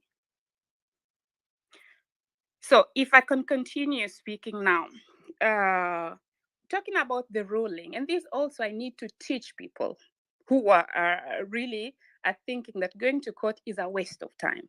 Now, this is part of democracy. These people went to court, and the Constitution, our Constitution, allows that. Now, some people are arguing that maybe Raila shouldn't have gone to court with these cases. Now, to be fair, even if it's Ruto who was going to court, their people, their lawyers prepare this. Yeah. When they prepare and then they go to court, you cannot be having an election and then people prepare and then all of a sudden they say that you went to court. Of course, you carry the responsibility, the overall responsibility, but it cannot be that people are saying, okay, you went to court with petty A, B, C, D, and you're wasting people's time. That is what our constitution is for. So they went there, they provided evidence, and the judges looked at the evidence and said, not sufficient, not sufficient, not sufficient. Now look at a case whereby if they wanted to go to court and they're being told, no, you people cannot go to court. This is not the country. This is not what we worked for. We worked for people having a space for going to court. And then after that, we see what's happening. And this is exactly what happened when these people went to court. The judges looked at what was happening and decided according to what was presented to them. This is our democratic space. And so, to me, personally, what I found about this ruling, I found it good that the judges looked at those evidences and say this is insufficient. That if somebody does not provide you with an evidence, of course they leave you an alternative, no alternative. Now, what I did not find good, and I think one speaker here spoke about it, was the language that was used in some instances, because this was unprofessional, like calling something hot air. Of course, you could do it anywhere else, or even saying this is sensational or something like this. So this actually, unfortunately, watered down, the whole impression of them being very professional and whatever.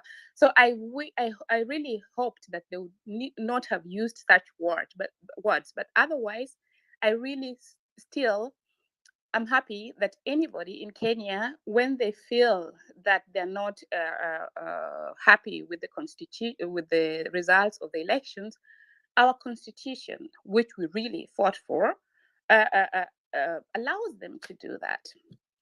Yeah. Let me check. I was writing my points down. Yes, when it comes to the next government now, though somebody was talking about dynasties, and it's really unfortunate that some of the voters were really misled into thinking that others are dynasties, others are hustlers.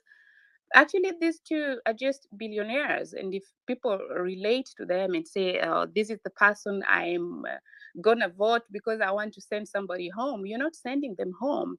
When we have the high prices, the high food prices still a problem, they're not going to say, well, you voted for UDA, you're going to buy flour at 140, and the other one is going to buy it at 160, because they voted for Azimio.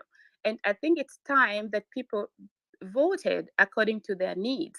For there, I think we're still very many years behind.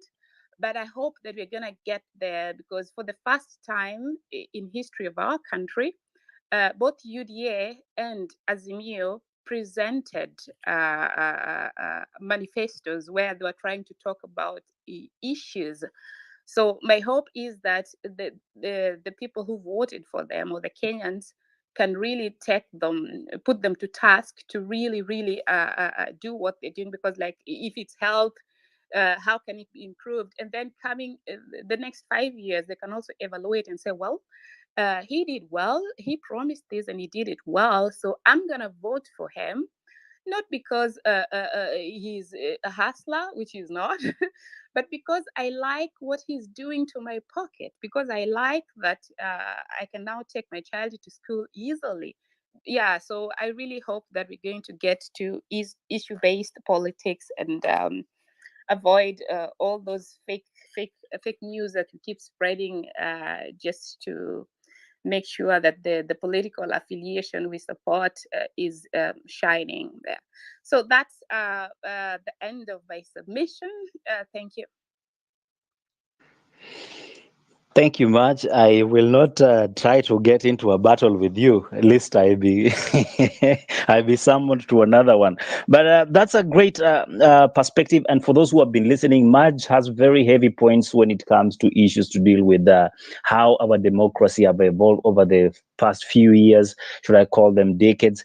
And we cannot really wish them off. I would like to especially big shout out to Hannah Ali. Thank you for coming in. She was supposed to be my co-host, and now she is one. I hope she'll be leading us with some questions as we proceed with this conversation. Mrs. Rumamai, if you don't mind, can we allow speakers that haven't said a word to go first before we can bring other speakers in? Let me take it from here. My name is Dr. Arun Madali. I'm a Kenyan, but I'm currently in South Sudan, Juba. Let me say what has happened back at home is something that needs to be appreciated across Africa. Like the question you're begging to answer today, we are trying to beg to answer a question: is Ruto's win a new dawn for Africans politics? And let me say that categorically, it's a new dawn for African politics that we are able to hold an election, and the losers are able to dispute the election, move to the apex courts, and get a ruling that the apex court is able to uphold the work that was done by IEBC. So clearly, it shows that Africa has really made a big strides in terms of democracy and in terms of self-rule. So it's a big win for not only Kenyans, but also for Africa at large. I wish to congratulate, of course, Raila Odinga for his, let me say, resilience and hard work on this democratic space that he has really worked so hard for this country, but still the Kenyan voters felt like he's not yet fit to reach at the pinnacle of Kenyan leadership. That's the decision of the people. As I'm speaking, I'm also one of the persons who had actively vied for political seat in 2017 as a senator back in my county. I lost, I accepted the loss. I vied for a seat as a member of National Assembly in this concluded election. I also lost, I accepted. It's painful, and I can feel for this old man that he has lost an election for the 5th time.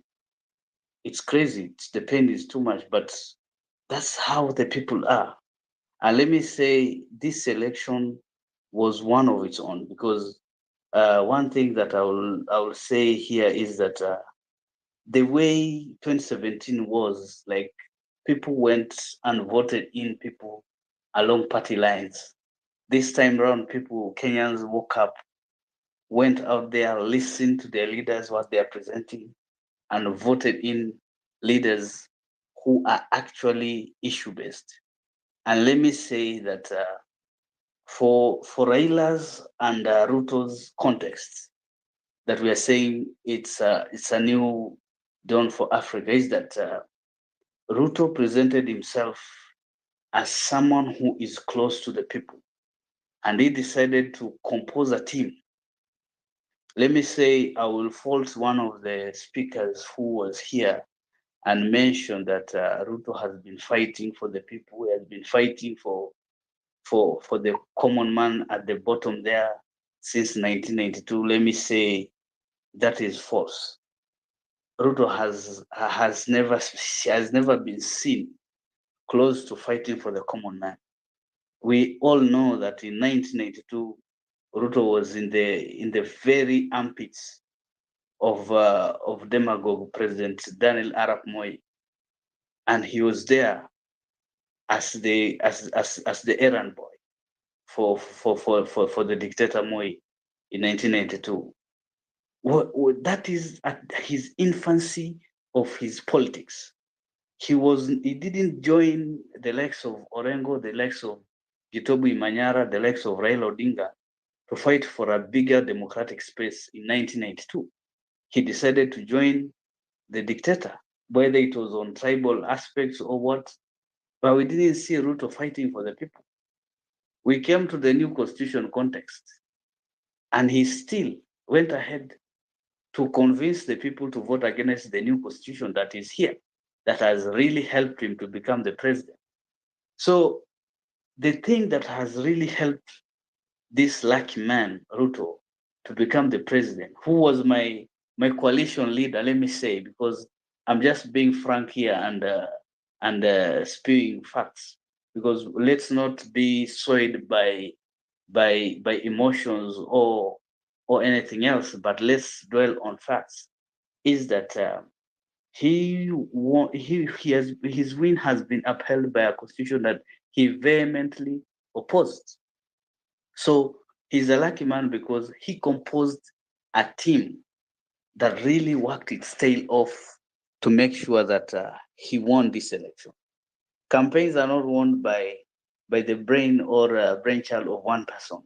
Campaigns are won by a team of people. And Ruto was lucky to have composed a formidable team that was able to go and was able to understand the local man, what he needs, and the mechanics of this election. And I tell you, it's the strategy that has really helped Ruto to win this election. What am I trying to say here is that the elections in Africa have always been quite a difficult thing for any nation, and people have been having a very tensed relation and very tensed moments in their countries wherever there is an election. But here we are in Kenya. Elections were a bit calm, and there was no any feeling like we don't know what is going to happen next. But I can say that elections came, they ended, and Kenyans picked it up from that point and continued with their life like nothing happened. The Supreme Court came, Kenyans listened and listened to everything. And you can see clearly people have deduced quite a number of things from the judges what they have mentioned. And this is something that I will say that Kenyans have demonstrated across the world. Even the Western media itself will tell you clearly that we expected bloodshed. We expected people to be fighting on the street, demonstration and anarchy. But that was not even close to. We saw people picking up their lives and going on, and everybody saying, guys, let's heal, let's hold together. This is our fifth president. Let's move on. Life goes on. So these elections, let's not personalize them and boil down the whole discussion into the persons of Ruto and persons of Raila. Let's look at a scenario where, are we looking at a scenario where the Ugandan Electoral Commission will be able to able to conduct a clean election as IBC has done? Are we going to see a same scenario where Emmerson Mnangagwa will hand over the powers to any other person who will have beaten him hands down in a clean election? This is what we want now to see Africa moving into, a scenario where we are having clean election. Are we having a scenario where here in South Sudan that they are going to have, first of all, have a constitution on board? They're going to have referendums which are clean. They're going to have an election and finally see people, the will of the people of Africa being heard. These are some of the things we want to look at. And I'm looking at a scenario where these lessons that have been learned, even in Kenya itself as a country, I know in 2027, we're going to have a better election. And I can say that the judges have really raised the bar so high that whoever will be thinking to contest for an election in the country in 2027 will have to make sure that he has a huge burden of proof to prove that the elections were not held probably in terms of process, in terms of numbers. They had challenges to an extent that they'll be nullified. I'm looking at a scenario probably in the next election, the loser or the person who will have lost an election will definitely accept the verdict and move on. One thing that I will say that we have learned out of this Kenyan election is that we don't have any deep states or a coalition of people where they can sit down and decide Tabibu, who will be the kindly next president of this country. land This it, is something please. that we have learned. There's nothing like a deep state.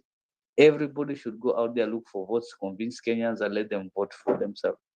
The issue that another speaker who has mentioned that Ruto is a millionaire or dynasties, issues like this. Let me say that that discussion about dynasties and I don't know hustlers has really has contributed very little in terms of the votes that William Ruto got. William Ruto got his votes out of his sheer hard work, out of sheer strategies that the team has put in place, and they dwelled on facts. Yes, they dwelled on facts and the issues that are really affecting Kenyans. You can see clearly the campaign of Azimio or the campaign of Raila was always back foot, trying to catch up with what Ruto's team have already put in place. Can you hear me? He came up with the issues of bottom up, and this is something that has been there. Hello, Raila decided Tabibu? to inherit whatever Jubilee administration has already done. And this is something that has really costed him, because now he's there with the president. And when everybody is talking ill about the administration that the president has been serving, together with the deputy, who is now the opposition. Tabibu? I don't think he'll be able to hear you. I think he's done something to himself in order not to be interrupted. Yeah, so he did say a lot of interesting things. So it'll be difficult to cut him off because he just wanted to have. Yeah, go ahead. Hello, can you hear me?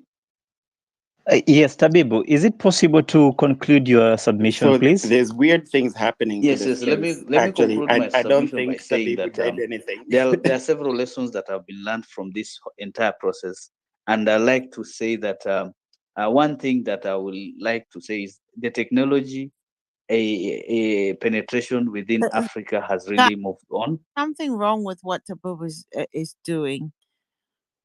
honestly, because it's not on the speaker. So can we move forward, please?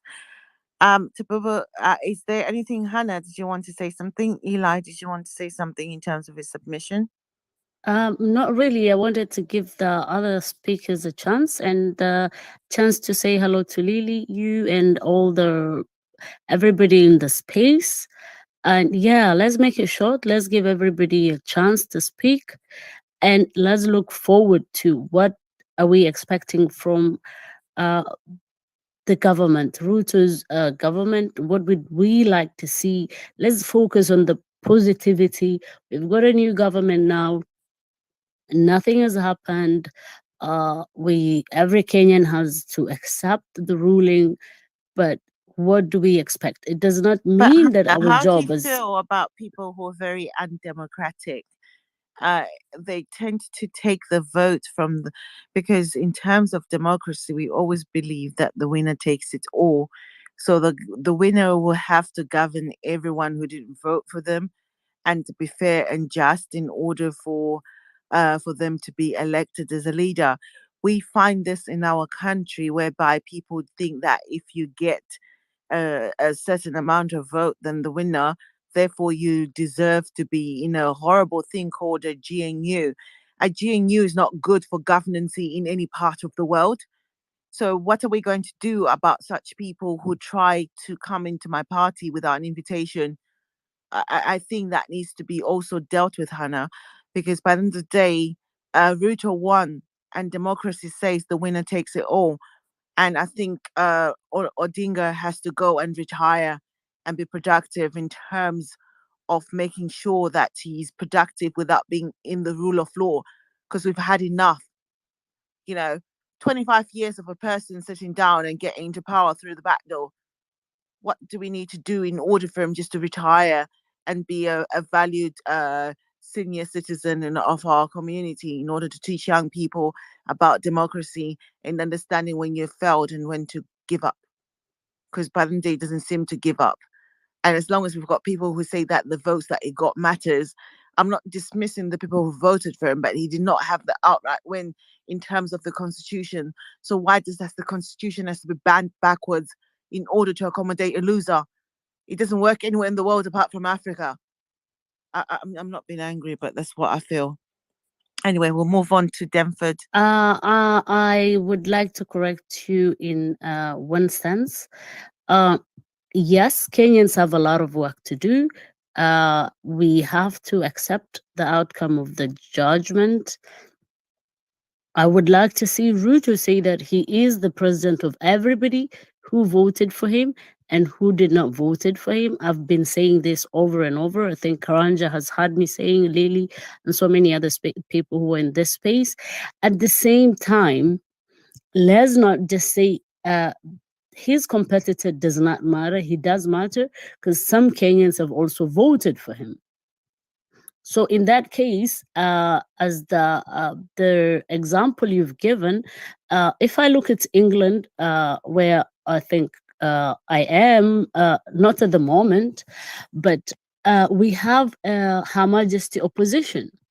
Now, Her Majesty opposition is there in the government and is there to do checks and balance. Let's not forget, we in Africa, we an opposition that is in the parliament that would do checks and balances.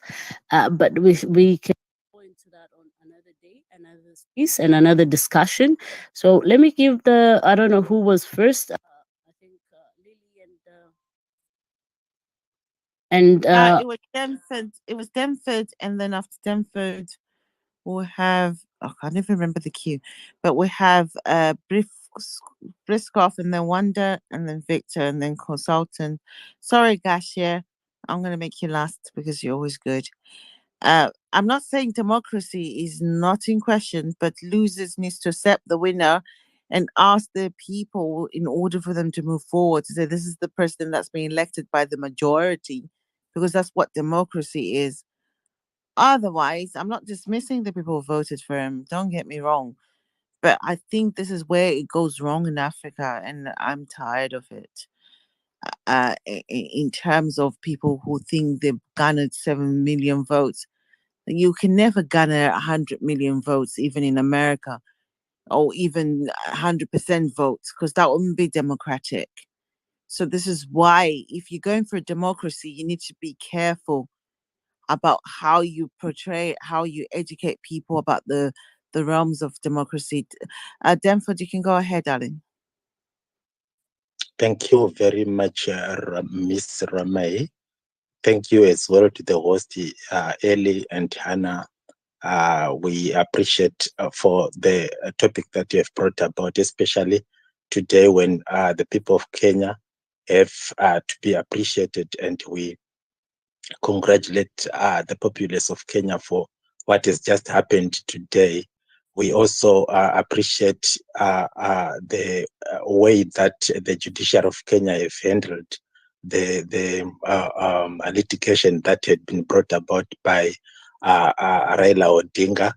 And I would want to believe Raila Odinga has accepted what has come out of the Kenya judiciary.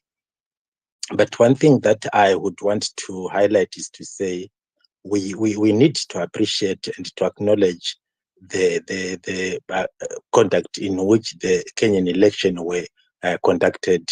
First of all, the people of Kenya, because the election itself is not only the day of election, it is actually the period from which people do conduct their mobilization, their rallies, and so on. We have realized that unlike the 2007 election that claimed the lives of almost 1,000 people, but this time around, if I'm not mistaken, we have got a very few number of people, if any, who lost their lives. We have had no cases of electoral or violence or political violence that could have been conducted held in Kenya. Having said that, I would want to have a few words about the conduct of the principles of different political parties in Kenya, and we are happy to really highlight that there haven't been any political contestants within Kenya. We have had two major political principles in the name of William Ruto and Raila Odinga.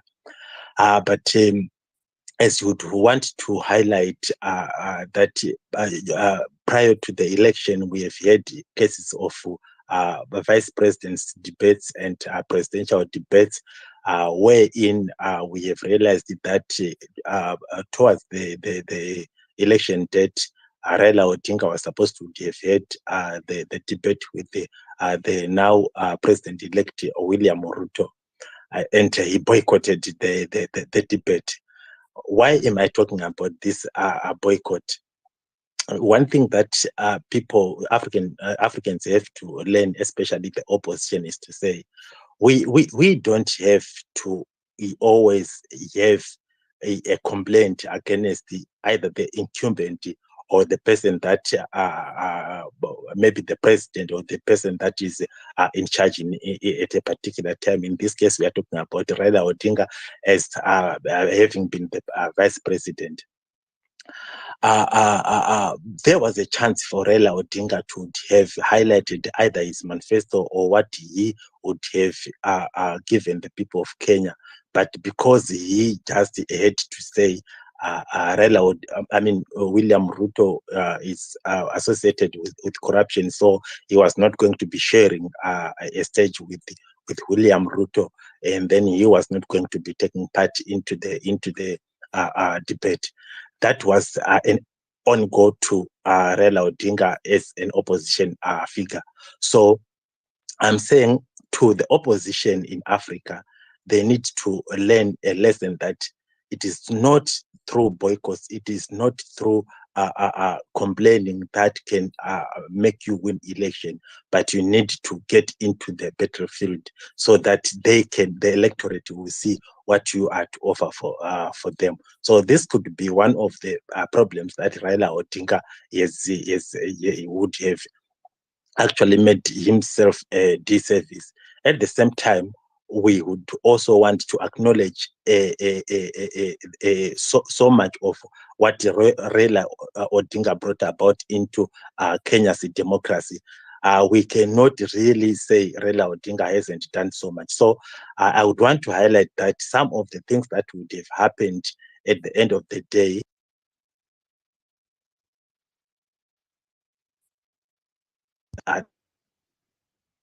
Hello, can you hear me, the host or the co-host? Yeah, we lost you for a while. And could you please make your final remark in about a minute max?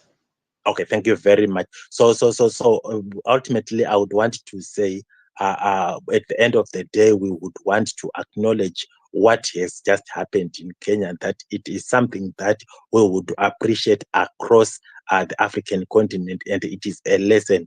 Thumbs up to the people of Kenya. We appreciate what you have done. You have made us proud as Africans, and it is a lesson to Africans. Thank you very much for bringing about this space. It makes us learn so much. Thank you.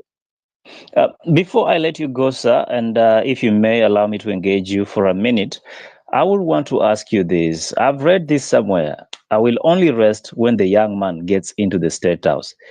Is this your general feeling of Kenyan elections? And number two, is this politics of Africa about the old generation and the new generation? Because that's the narrative a lot of us seem to be selling. I'm sorry, I didn't get your first question right. Can you come again? Apologies. My first question was, I've read this somewhere and it says, I will only rest when the young man gets into the State House. So is this the kind of man we are talking about, William Ruto? And does that in any way reflect the general feeling across Africa that there is a sense of the young generation seeking to offset the political comfort and putting out the old generation leadership? And why is this so important?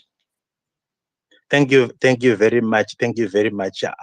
This thing of I will not rest until the young man gets into politics, I would want to clearly state that I am not Kenyan, I'm Zimbabwean. And the young man that I'm referring to is a Zimbabwean young man. And definitely when I'm talking about the young man, I'm not only deliberately talking about the young men from Zimbabwe, but across the African continent. When we talk about in Uganda, we talk of this young man who is in Uganda. When you talk about any other African country, we will realize that, and I'm not being so stereotypical when I'm talking about African politics, but generally speaking, we are tired of people who are supposed to be going to rest, even on the opposition side, like Raila Odinga. I wouldn't want to believe that Raila Odinga is going to be given a second chance or a third chance or a sixth chance to still continue to be the president of the opposition in Kenya. He has to give the baton to someone else. Thank you very much. Thank you. I will move to the next speaker, please. And I believe that is Victor or Wanda. Who was on the queue, Ruramai? I think he's been kicked out by Twitter, so There's something weird happening. I don't know if you guys have decided to report our space, but we are doing nothing illegal here. So be kind. We are having a lot of strange stuff happening. Okay, Ruramai? we move on to Wanda, and then we move on to Victor, and then Gashir, and then the consultant. Okay, I'll try to see if I can get thingy back on, but he's not on our kick list. So I'll see if I can find him. But Wanda, you can go ahead, darling. Thank you. I'll talk about the impact of Kenya's elections to Africa. And then I'll also address the Kenyan case. Before you continue, Wanda, a request for you. I don't know if you're connected with a headset or your charger is on. There's some very bad noise interrupting, and we'd like to hear you clearly. Can you hear me now? Yeah, but we have some interruption from your line. I think it's either the charger or the headsets. I connected to the charger, but I've just removed it. Proceed. Okay, thank you. Now, when you look into the Kenyan's election and the impact it has on Africa, one, I feel like the Western world was much involved in the Kenyan's elections, of which if the Western world was much involved in the Kenyan elections, then it sends a very bad signal that they'll want to do the same to a number of African countries, of which if they want to do a number of things, if they want to give it a try on a number of African countries, then as an African continent, we'll lose in terms of the economy. That will have a democracy that will be perceived or be seen to be growing, but on the other end, we'll have an issue with our economy. That is according to me.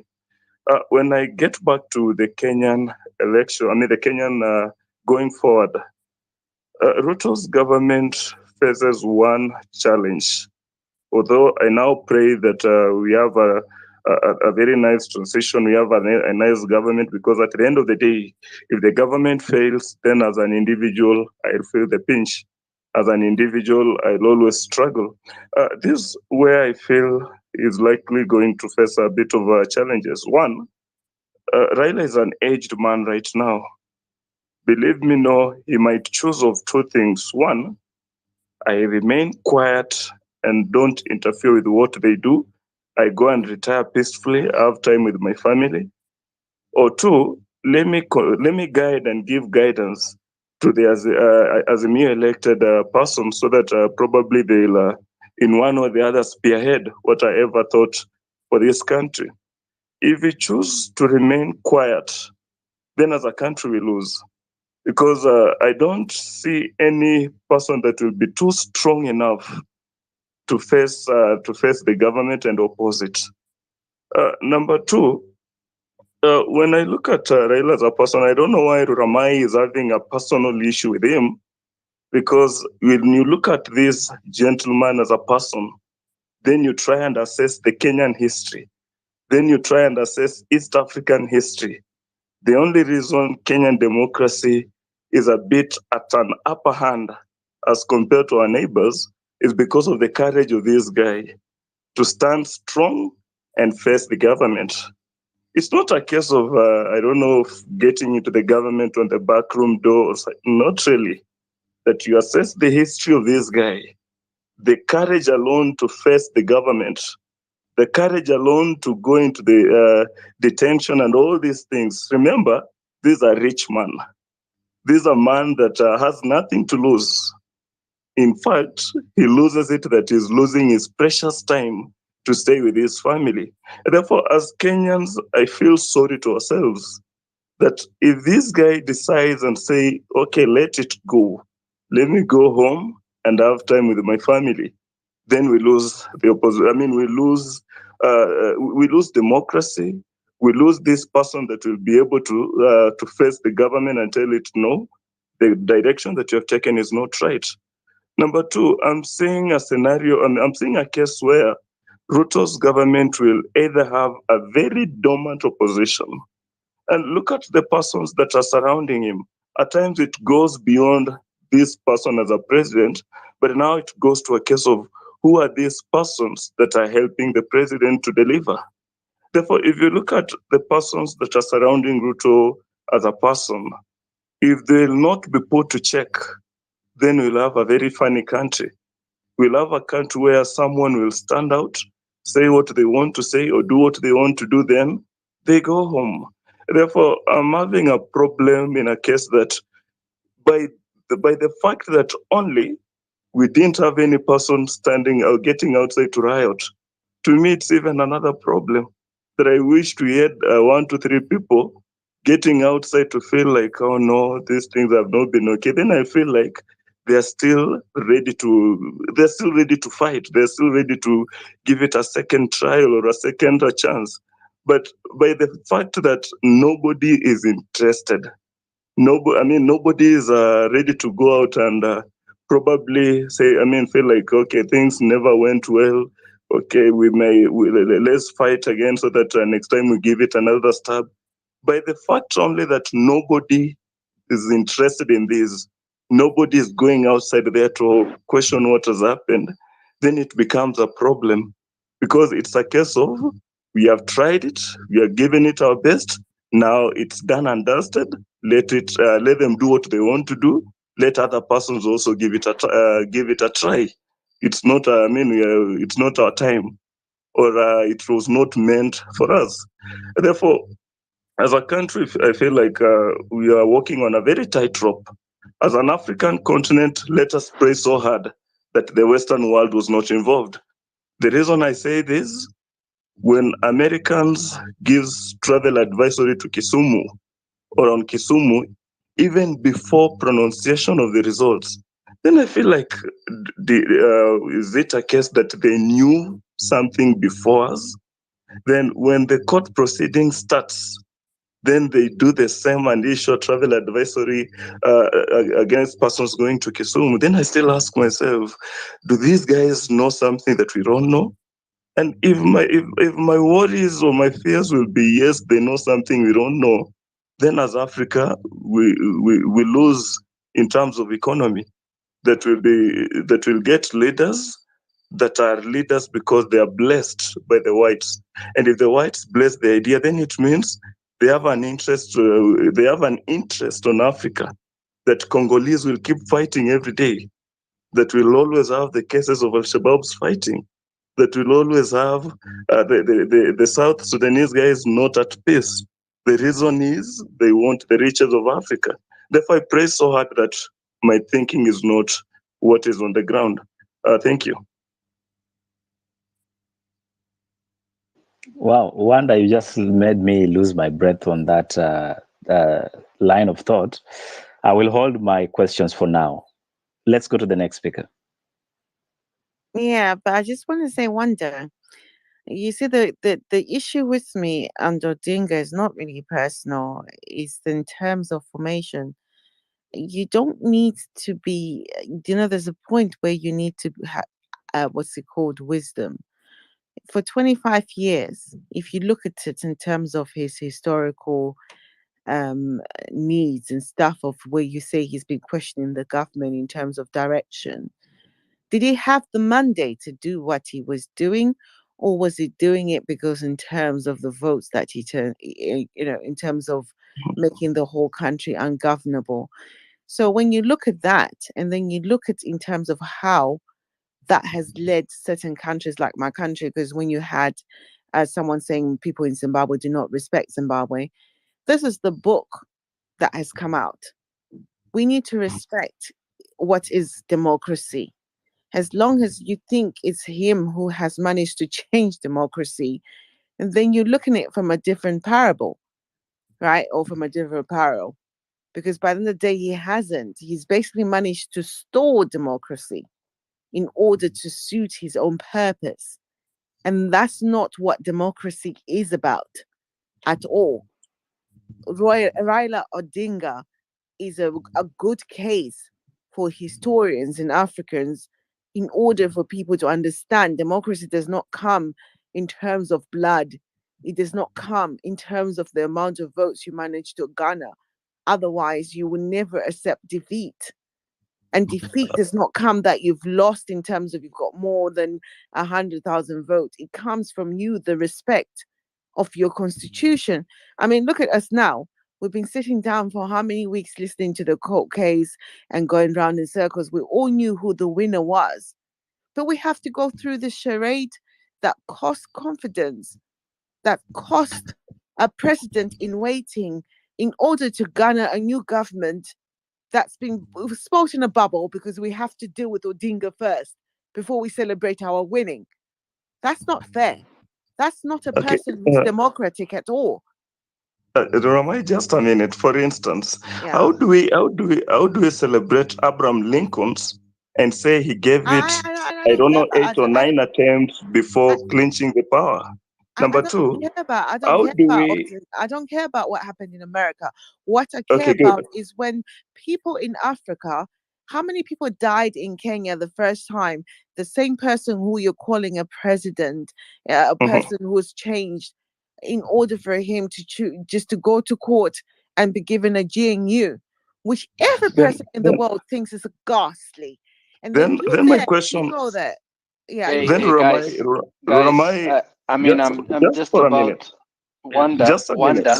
Wanda, just Yeah. give me a minute. Give me a minute, because I think it is incredibly reckless, absolutely insolent, and inexcusable for me to sit here and listen to a lecture disparaging the person and achievements of Raila Odinga. Let me put it on record. William Ruto and I went to the same high school. I was in Form 1 when he was in Form 6. I come from the same ethnic community. But I have been a member of ODM from 2013 when I ran for governor in Nandi County and lost. I have been a faithful member of that party, including this year, when I not only contributed money, but also spent my time to lobby for Baba. And you are probably insensitive, Ruramai, for lack of a better word, to attempt and talk down the importance of Raila Odinga feeling But aggrieved. see, I'm If you allow me to talk while you listen, so that I can allow you to talk while I listen, it would really help us. Odinga felt aggrieved because in his mind he was convinced that he won, and there was a very reasonable process that people in a civilized country called Kenya believe in. And that process is you go to the Supreme Court, you argue your case, you present your fucking facts, and the Supreme Court makes a decision based on those facts. That's what he did. I want to take exception to what Wanda said, because I bore the brunt of ethnic clashes in 1992, in 1997, and I saw it while I was away in 2007. I saw lives being destroyed and property being destroyed. I think it is reckless for us to imagine that we needed people to go to the street and riot, because that's the word that Wanda you used. I would have been tempted to ask you, would you be in Kenya yourself today leading a riot? Because guys, let's be honest with ourselves. This election was a contest like any other. We all believed, those of us who rooted for Baba, we all believed that he was going to win.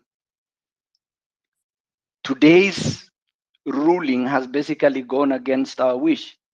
What are we going to do as members of Azimio, as members of ODM? My prayer is that we need to form a resistance to William Ruto, and not a resistance to stymie his efforts to deliver the promises for Kenya, because we want to pray that he succeeds in transforming the country, in developing the country, in delivering on his promises. But we have to be alive to the reality. And I said it in another show that Eli and I were in, that we need to open our eyes and keep them open, because this guy is busy buying out the opposition and killing opposition because he wants to initiate state capture too. In my opinion, we need a vibrant opposition. And we cannot excuse anything like a tame opposition that allows him to run amok. That will not work. So just to wrap up, because I'm a teacher, please, Frau Ruramai, have a little respect for Mr. Odinga. He has sacrificed his youth, his valor, his energy to get us where we are. The space that country called Kenya enjoys today, the space that your Zimbabwe couldn't get under Mugabe, I'm sorry. That's was you actually are wrong. This is where we disagree, T. This is because where we disagree because Odinga is an interfering person who should have no business in Zimbabwe politics. Yeah, Right? you have Because actually by the got end of the day, he taught no idea. Zimbabwe what is undemocratic. Odinga to me is the problem whereby he doesn't know what failure is. Yeah, well, As long he as is we not a keep on problem to trying, Kenya. He well, is it's not not a problem. anymore because look at how you, he's killing your own opposition. Yeah, Your opposition. Eli, we cannot have a conversation where everybody is talking. Odinga Well, is not a Matalon, problem to you Kenya. Odinga is interrupted not. and you, as well, and you came on here talking about how insolent Ruramai was for talking Yeah, about she Odinga. was. It's quite, She listen, insulted. this is She the thing. insulted Odinga. Well, this is the I thing. cannot take that. I don't understand why.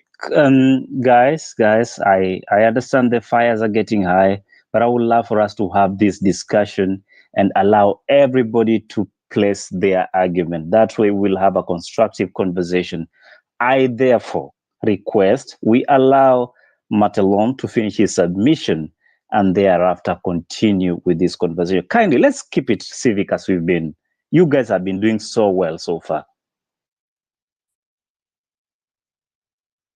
So, Matalon? Okay, yeah, thanks. I will just wrap it up. So, if Odinga is a problem to anybody, he is not a problem to Kenya. You're talking about somebody who has 50% of the country saying, yes, he is our president. And so I'd like us to talk in a sense that allows us to celebrate for those of you who are celebrating, but don't rub the salt on us, those who are hurting because we lost something that we were chasing. And just to go back, we would like William Ruto to succeed, but we have to have a very robust, very vigilant opposition that allows the country to interrogate anything that happens and make sure that nothing goes wrong, because absolute power is very toxic. And if we are not careful, he is going to build absolute power and authority. And to me, that is retrogressive. Thank you.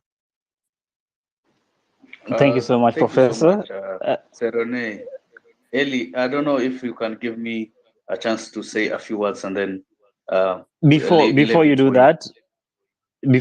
that, kindly, I understand you need to speak, but there are people who've been waiting to actually say a word or two. We'll allow them to put forth first.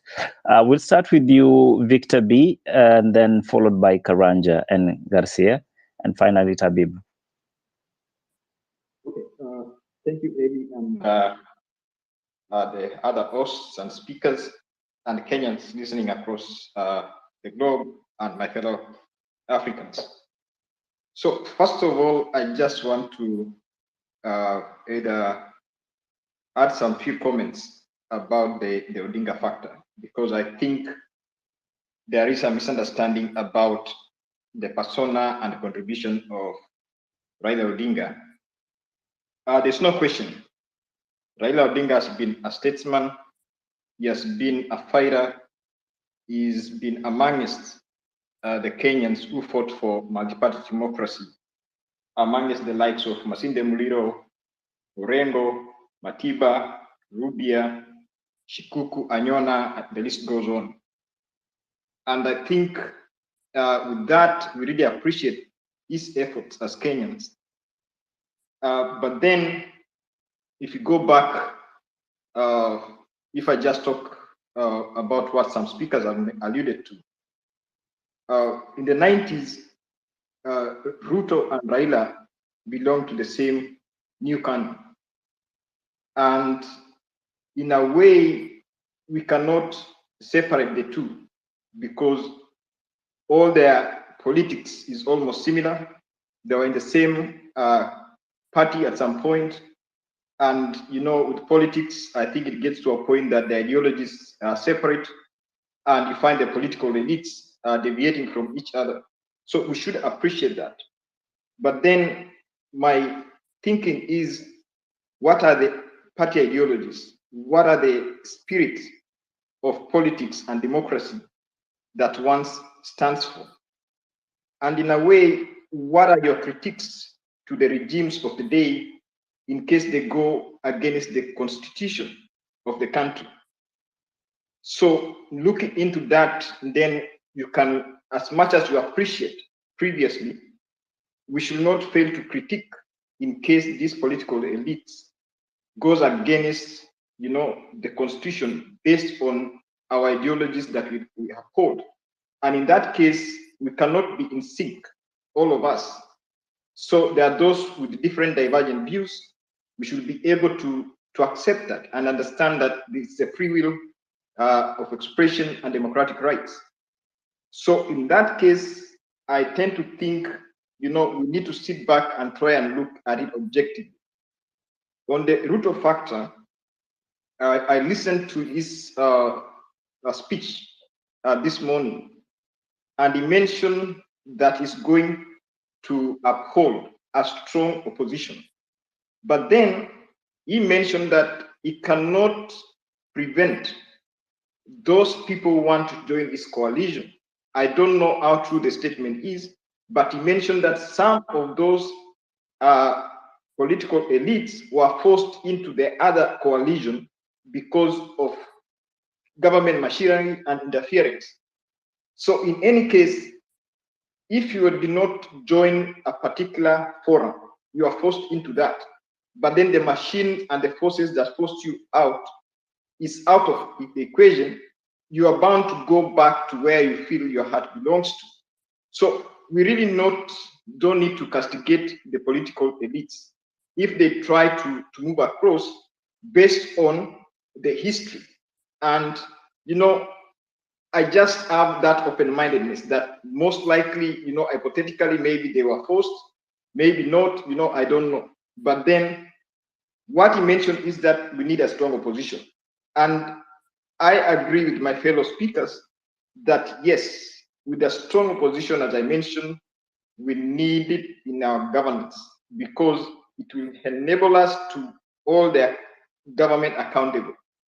And we know that with the politics, it's who gets what, when, and how. So that should be the spirit of the politics. Then if you go back to the Supreme Court ruling, the language people are trying to castigate is that it was it was biased, it's uncalled for. But then put yourself in those shoes of the Supreme Court judges. And let's say you realize that all these affidavits and issues, maybe with forgeries, as they mentioned, as you're human, at times your feeling gets, beyond your control and you bend to react. So we should give, space for that. They're human beings. They are not, they cannot have feelings. They're bound to react. And if you see outright that so and so brought in fake evidence to the court and the highest court in the land, and I tend to think that's why they mentioned about the issue of perjury and misdemeanor. And in a case, I tend to think they were alluding to that potentially they cannot tell you, okay, these people need to be taken to court. No, they'll just send a signal, and it's up to the society to come up and think about it. Okay, do we need to go further than what they put out there? Because we have to be honest that we need vibrant political parties, vibrant election, but at the same time, we need to have people going to Supreme Court with factual evidence. Factual evidence. Because it's sad that after going through 14 or 2 weeks, and then at the end, all those petitions were dismissed. I would be happy if at least 1 or 2 sailed through. So in a way, it doesn't point a pretty picture to the public. And the other thing that I'd like to mention about the constitutional reforms, the IBC reforms, we need to look at it objectively. And as Kenyans, we need to hold accountable our politicians to this respect. And I'm looking forward to reading the outcome of those petitions, because I believe there would be some recommendations there that will enable us to have a stronger IEBC, so that next time we'll be able maybe to minimize these issues that came up. And lastly, I want to again, mention that the occurrence of Kenyan politics is not unique to Kenya. It's across Africa and even the world. And we always sing the African Community National Anthem. Why? Why do we do that? So the politics of Kenya is the politics of Africa, is the politics of the world. And that is why you find that we cannot exist as an island. We need each other. We need to, talk about it. Political reforms and constitutional reforms in Tanzania, they are trying to come up with it. We need to support them. The Congo, they're coming up with their, pacification of the country. We need to support them. So let's embrace each other objectively and with respect. And let's not bury our heads in sand and say, okay, because so and so did this much, we should not call them when they go against the grain. Thank you, Ed. Thank you so much, Victor B. And earlier on, we had Professor speaking to us. I would like us to shift a little bit this conversation, because really time is not on our end, and I understand it's quite late to some individuals. We have early mornings, so I would like us to have a conversation as we close down. And Karanja, I want to bring you in, but as I bring you in, we've had a lot of issues being raised about the opposition. We know for a fact Kenya has no opposition. It's about majority and minority. But to that effect, we've seen people ditching their camps and moving towards the camp called Camp Kenya Kwanza. In the words of the good professor, he says that is cannibalizing the opposition. Is it a matter of concern when we see the political leadership, especially those who have majority, in this case government, trying to amass as much control of the opposition by making sure the opposition is inoperable? Is it something that Ruto has to pay attention to, or it doesn't matter who gets hurt along the way? Karanja. Well, of course, you would send me the trickiest of questions, wouldn't you, Eli? It's a tough one. I think it remains to be seen. We'll have to see what transpires. We'll have to see whether indeed Ruto is cannibalizing the opposition. I have my own theory about what he's doing, and I will share it. And by the way, I do want to warn the psychophancy out there that I will be very critical of Raila. So please, put on your hard hats and your steel-toe boots. There seems to be a tendency of oversensitivity when Raila is criticized. I want people to understand that when I criticize Raila, I'm criticizing the politician. I'm not criticizing his followers or the 50% of Kenyans that voted for him, or the 30% of whatever it is, proportion of Kenya that actually adore him and believe in him. I am criticizing the politician. And that, we cannot have a dictatorship where that is not permissible to do. So, to your question, I do think that what my theory about what Ruto, I believe, is doing is that I believe that he is looking to isolate ODM and turn ODM into the opposition. And my reason, or rather, I believe that the reason he's doing that is in order to isolate Railaism, the politics, the style of politics that Raila has championed for the last 15 or so years, since 2005, when he ran the very, very divisive and destructive 41 against 1 tribalist campaign that introduced the most violent of tribal politics in Kenya that we have ever seen. I think that that's what Ruto is trying to do by isolating ODM and by isolating that ideology of hate, of tribal hatred. That is what I believe Raila practices and has tried to use to advance. Now, I don't think an opposition does not have to be 50% in order to be an effective opposition. You can still have 30% of the House of the National Assembly and still be an effective opposition. Of course, I might have been cut off briefly.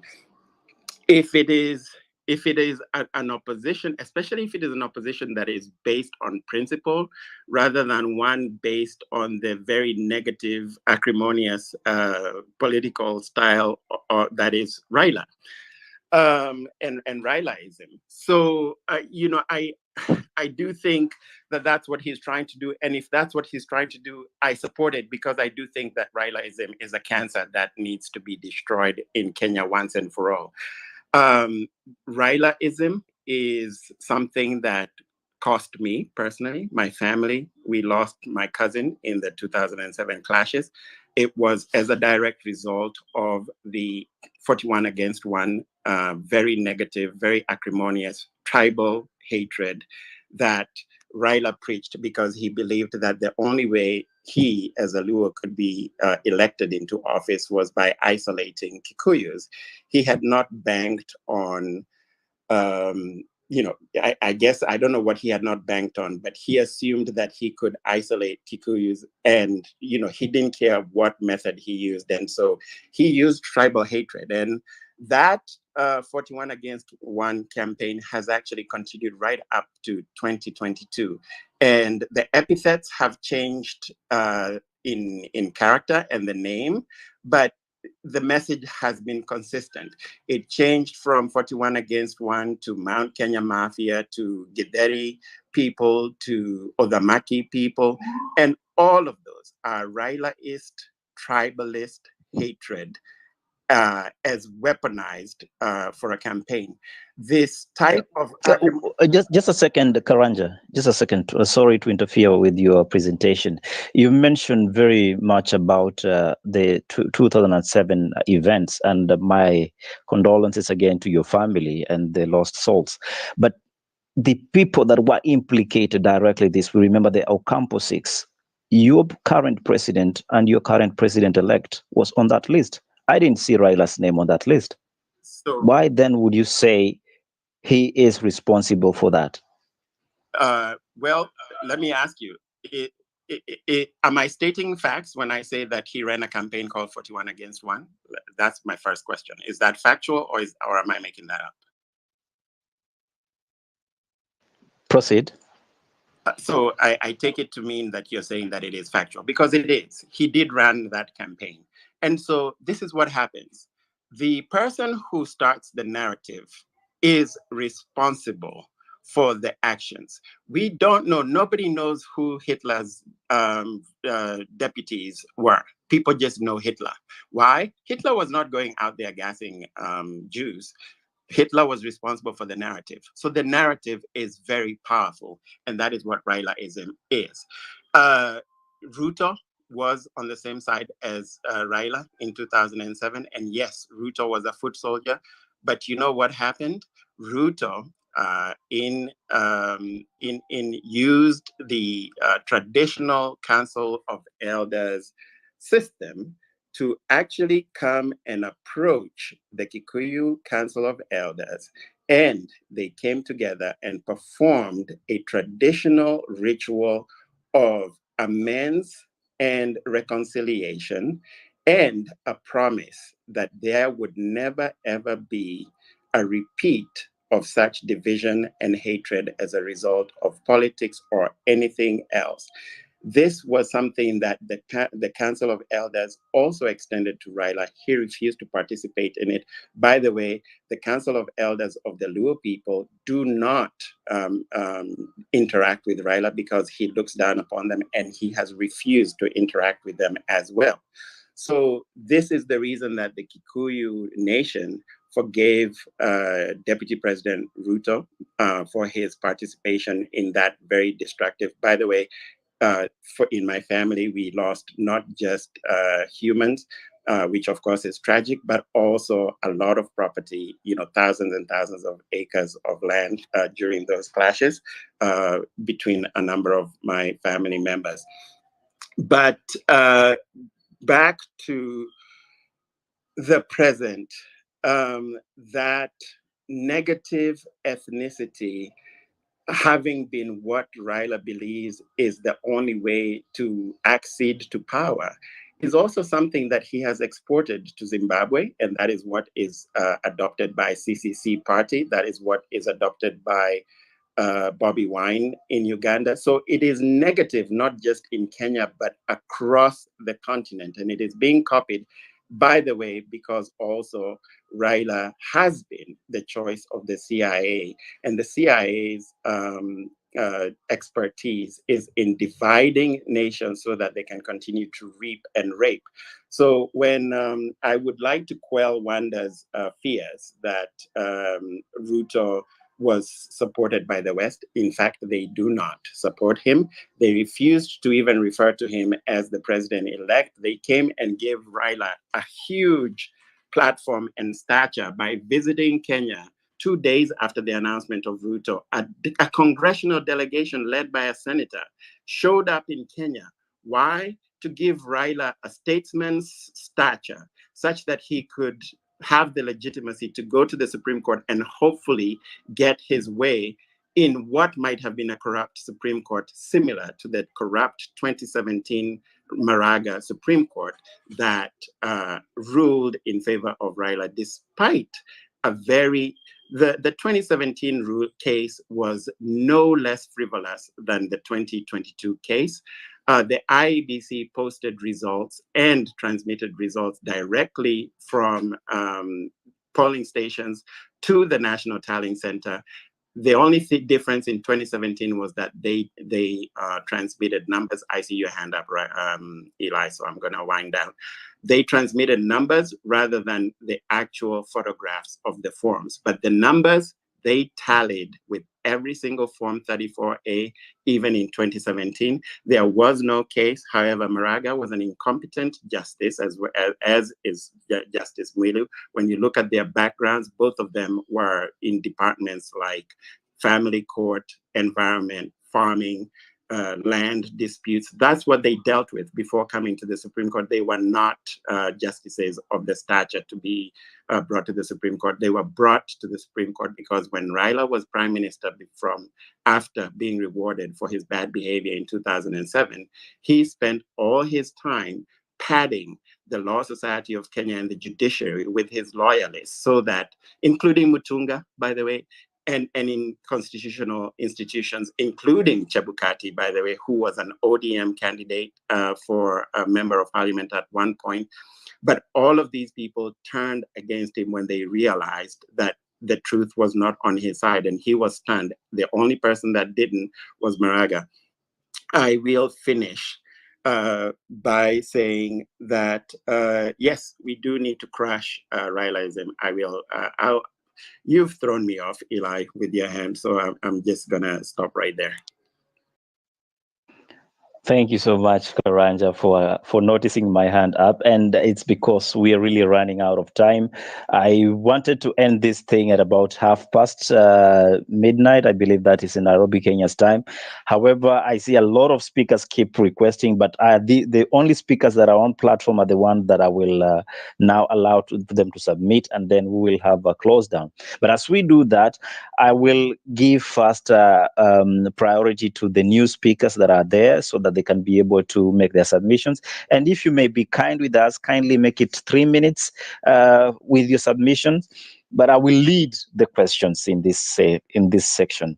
I will first start with Kiplimo before I come to you, Rosemary. And good evening to you. Thank you for coming. Kiplimo, I've seen you on the space, and I would like to ask you a question about the ongoing conversation.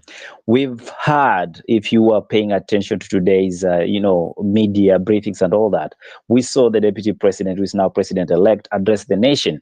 And in his speech, he said he was going to take care of the leaders that have been there for a long time, including President Kenyatta and Raila Amolo Odinga by extension.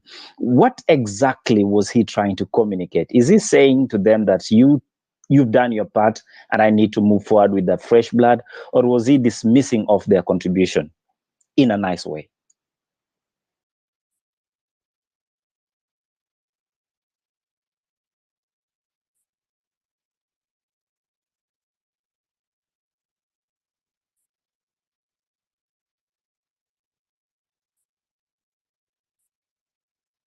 Kiplimo, if you can unmute.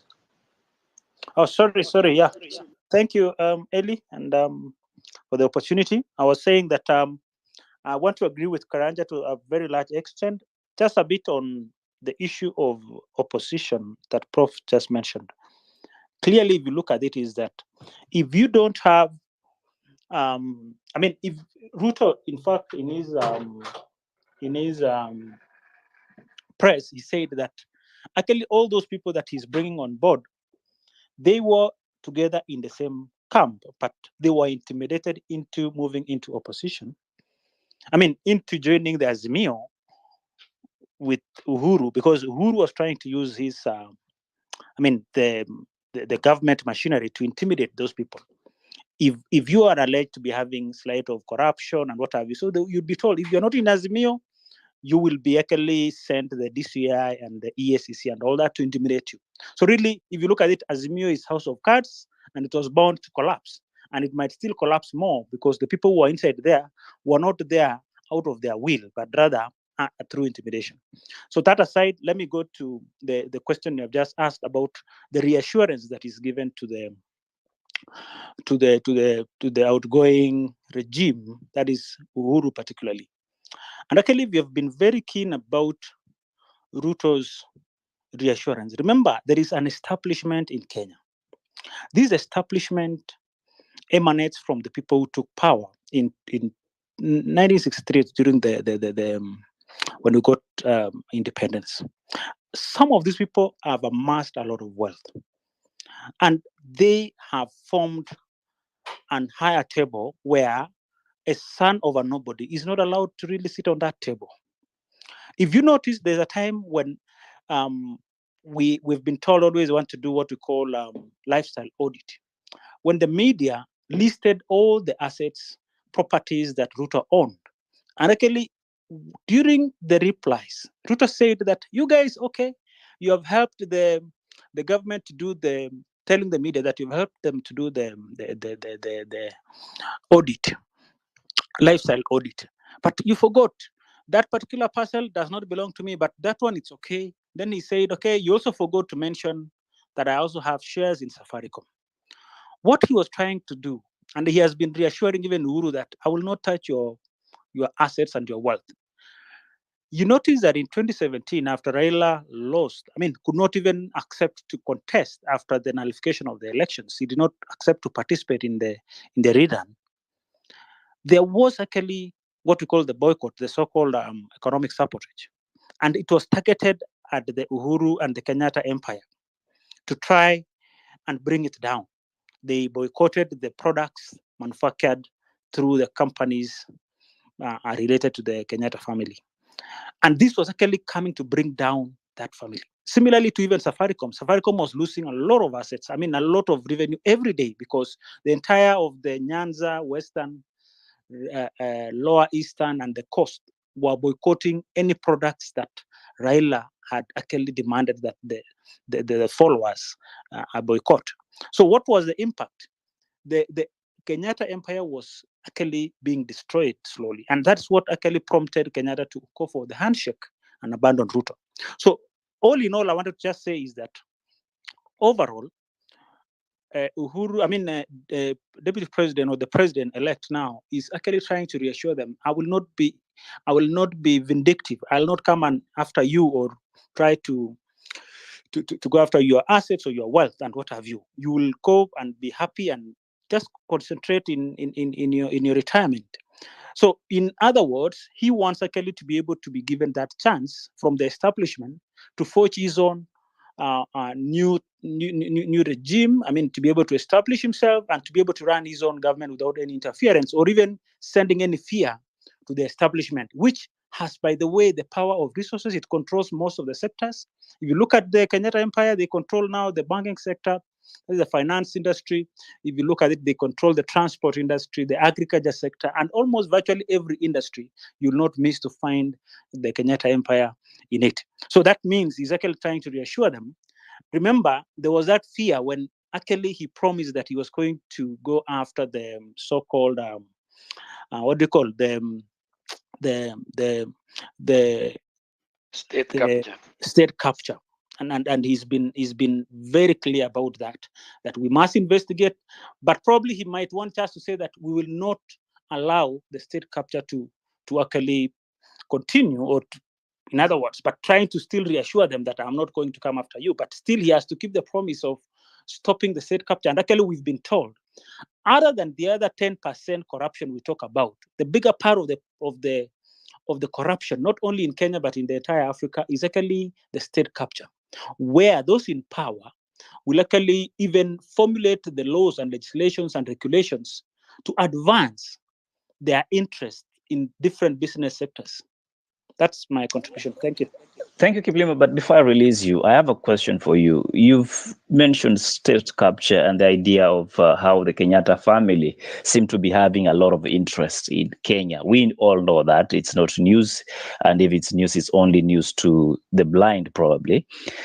No pun intended. So if I ask you, sir, we can talk about state capture, but why are we not talking about opposition capture, whereby we have one individual that is doing everything in his power to consume and take total control of the opposition, all in the name of they were in the wrong team because they were cornered?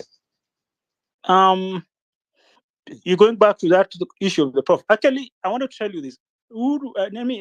Deputy President is saying that, you guys, look, all these guys who are coming to my side were with me, actually. They were intimidated to go into the other side.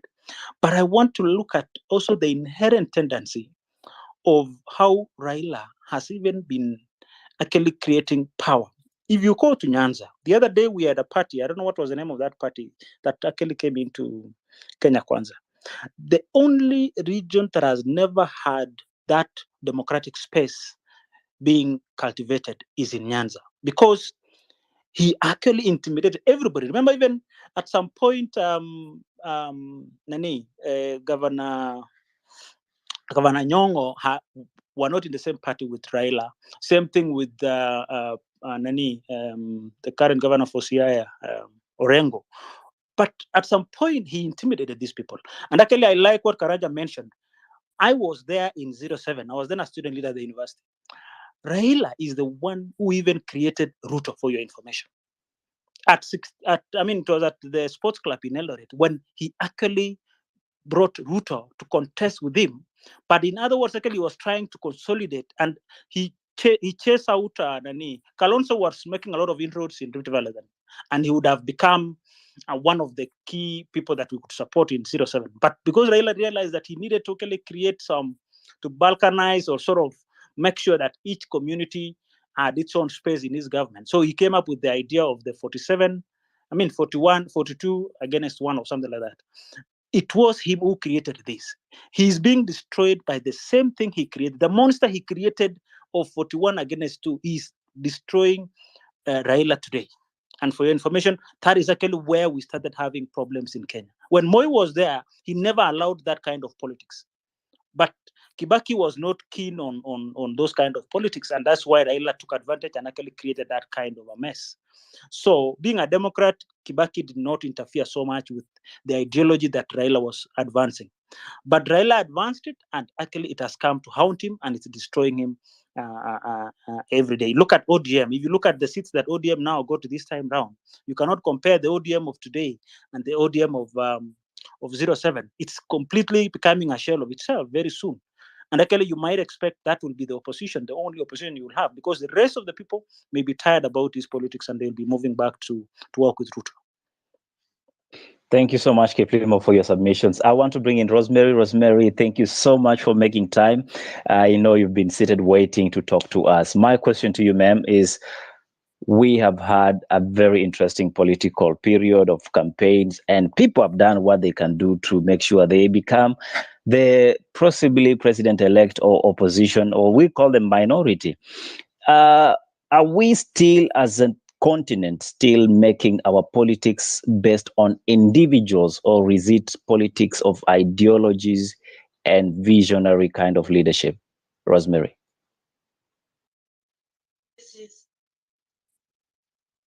Thank you. Thank you so much, Eli. Sorry, I've been engaged elsewhere, but following the events in Kenya and in the region, and even some of the discussions that you've had on the space, I am reflecting on the topic that says Ruto's win, the new dawn for Africa's politics. Allow me to congratulate Dr. William Samoei Ruto for his win on the 9th of August or 15th when it was mentioned, and today when the Supreme Court, unanimously upheld his election.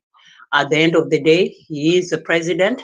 And for myself, who lives in the US, I am encouraged by what President Obama said when he was first elected. 56% voted for him in his first term. And in his speech, he thanked those who elected him, but also promised to work very, very hard to win those who did not vote for him. That is not the spirit I had that was mentioned by our new president. You don't vilify the opposition. I think he just mentioned it in passing. And I'm not sure if this topic should be Ruto's win, new dawn for Africa's politics, or should we be talking about Raila, vilifying him, demonizing him, calling him all manner of names, how he's interfered with East Africa, up to Zimbabwe, Southern Africa, and what have you. The message I have, and this is really at personal level for somebody who's followed politics very closely, both in Africa, even lived in Zimbabwe, let each country get its act together. It starts off with grassroots community, just like former President Obama did. Don't come running to Raila. He did this, he did that. He's out of the race now. The baton on the 13th of September will be given to William Ruto as the new president of Kenya. For those who are calling him names and doing all manner of things because they lived just a little bit in Kenya and know one or two things, or those who are Kenyans. And the question I also want to put out there, and again, this is really at personal level for somebody like me who is from Western Kenya, is it right if we talk about ethnicity, where since 1963, we've had Kikuyu president, Kalenjin, then Kikuyu, then now Kalenjin. What does that do to our young generations, to our children and grandchildren? Bringing in all these CIA supported this or CIA supported that or supported Raila without evidence or verification, it's neither here nor there, really. I think it is important. This Mzee should be respected. The only take-home message that I took from President Ruto is where he said our elders should be respected. The space, even the statements that we are making at this particular time, and the enabling environment, we have it because of people like Raila. He's been vilified. He's been demonized, particularly in Mount Kenya. There was no way. I still go back. I mean, where I work with an international agency, there is a lot of competition, or in any organization. Sometimes you may not get on well with your boss. Do you throw in the baton, or do you find a way of trying to deliver? My only biggest bone of contention, and this one, I would even point it out to Raila right in his face, he should never have jumped in bed with President Uhuru. That was wrong. And I'll tell you why. This is the same person, they stole the elections from Raila 2-3 times. Whether this is verifiable or what have you, it really doesn't matter. I go back to the Kriegler Commission report that said nobody won, which means they should have gone back on the drawing board.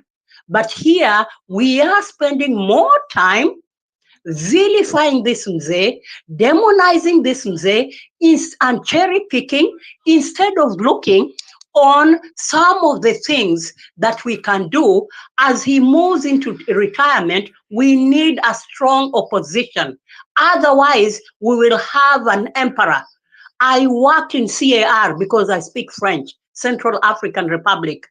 And I went to Emperor Bokasa's grave that, is a bush and what have you. That kind of imperial and supernatural powers, we should never give it and leave it in one's hands. Because what it does, power corrupts, and it corrupts absolutely. Really, I'm not related to Raila, nor am I related to Ruto. I wish Ruto Godspeed. I wish him well. I want him to succeed in these 5 years. But let's really reflect on ethnicity. Where do we go from here? And I'm telling you, the same Kikuyus who thought that they were teaching Raila lesson, you know what? I can't wait to see what will happen to them. I hope God keeps me to see what will happen. Wow. Because they thought they were Wow. teaching Raila a lesson. Can I speak? Can I continue speaking? Wow, that should not actually be allowed to go on this space. No. It should be allowed. And Karanja, I did not interrupt you, but I think you are being petty, and that is the truth. One of the things that I've realized, the moment you bring up the issue of Kikuyu Kalenjin, they become very protective. But you know what? I rest my peace. I hand over the mic. The same people that talk about tribalism are the most tribalist, and yet they don't want to be called out. It's so interesting to witness. Very interesting to witness. Wow. Okay.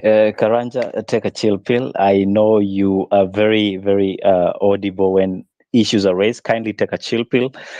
Rosemary, and I want to engage you because you've been a broadcaster for so many years. We recognize you as our living icons.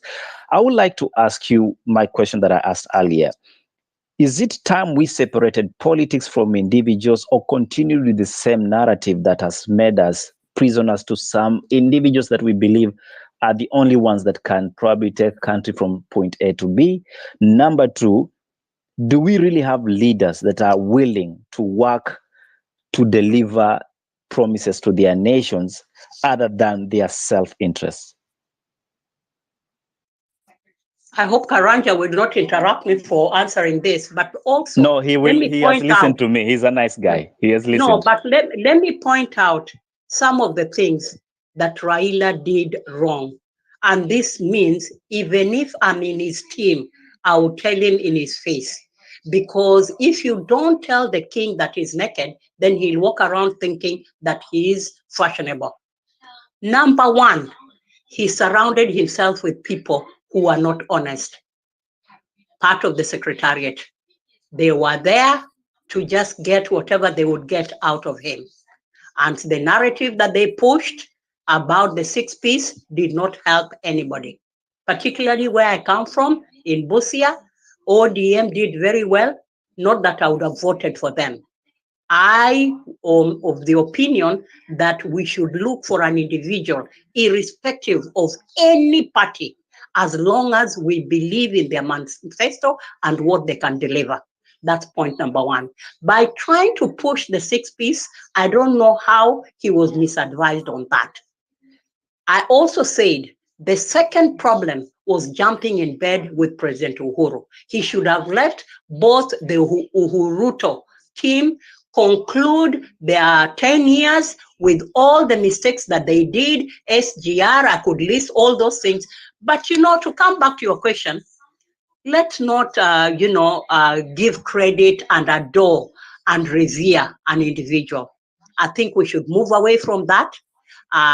It is what it is that has happened. The Mzee has clearly been defeated. Whether we say it was rigged or it wasn't rigged, it's neither here nor there, because we've gone the whole 9 yards. We've gone up to the Supreme Court, so that's done and dusted. President Ruto is in power now, and he'll be sworn in, get instruments of power on 13th of September. So let's try to move away from politics of individuals, revering an individual, adoring, and that's why I brought up my experience of working in CAR with people like Emperor Bokassa and things like that. Because if we do not look out, you give too much power to an individual, it goes into their head. I want to remind the Zimbabweans here, are we the ones who kept Mugabe for almost 100 years in power? I don't think that was Raila. Look at Morgan, the Rai, tried his best, but all he could do is neither here nor there. So for them bashing Raila, I'm just saying, even the Grand Mullah has said, let's not bash Raila, let's leave him. Let him give us the next direction. We need a strong opposition. All those who are saying that, oh, the people who are running to join up with Kenya Kwanza and UDA, they were there before. I don't think that is right. Do we have evidence of that? Or we now want to believe everything that comes out of President Ruto's mouth as the gospel truth? I don't think so. So let us try, and I hope really somebody can take this to Raila. He needs to identify probably a younger person. The likes of the Nyong'os, they are too old now. Even Orengo, he's been papered. All of them. Let us get a new person, of course, not Babu Owino, but I'm thinking of that age. Somebody who will now prepare opposition, and we go for it. Thank you. I yield my mic. Thank you so much, Rosemary. I mean, your words are just as clear as they come, Crystal. For the interest of time, I will not talk much about it. Let me allow MK to speak to us, and we'll come back to you, Ms. Rura, and of course, we'll have you, Professor. Then I believe we'll be giving our final remarks. MK. Eli, yes, if you can hear me well. Eli, I must start by saying that we have, I don't know whether we really are ready for the kind of leadership or political leadership we are in, being a democratical system where we actually go by the majority. You see, when these elections were run and we have gone through the entire system, we have gone through the electoral system, we have gone through the Supreme Court, we are here. We have clearly seen the majority. We have seen the evidence. We have known who won by how many votes. And that is what we signed for. We signed for democracy. Majority wins. The minority have their say. When we understand this and we take out of it the issue of emotions, healing becomes so easy. You see, right now we are dealing with people who are all over now social media, who lost, actually who are supporting the side that lost. And in my opinion, that was a loss. That was not any rigging. If you followed the Supreme Court, you must have abandoned the conspiracy of rigging at this stage, unless you are relying on rumors and fake news on social media and following bloggers. Then you must have actually agreed that the outcome is now clear. And if you did that and you don't go by emotions, actually right now in social media you see people saying tutateseka wote. You see, what is that? There are people who are waiting for others to suffer because they made a democratic decision. You see, that is very absurd. The thing should be, yes, we are wishing that the incoming government succeeds so that all of us can succeed as a country. We are not here to actually vilify people's choices because they didn't choose whoever you chose. We are not here to wait for somebody to suffer so that we say, tuliwaambia. That is not healing. That is actually a soul. You are being a soul loser. See, and it is not even about it is not even about Ruto or Raila per se. It is about the electoral choice. You gave these people, the IBC presented these people as candidates.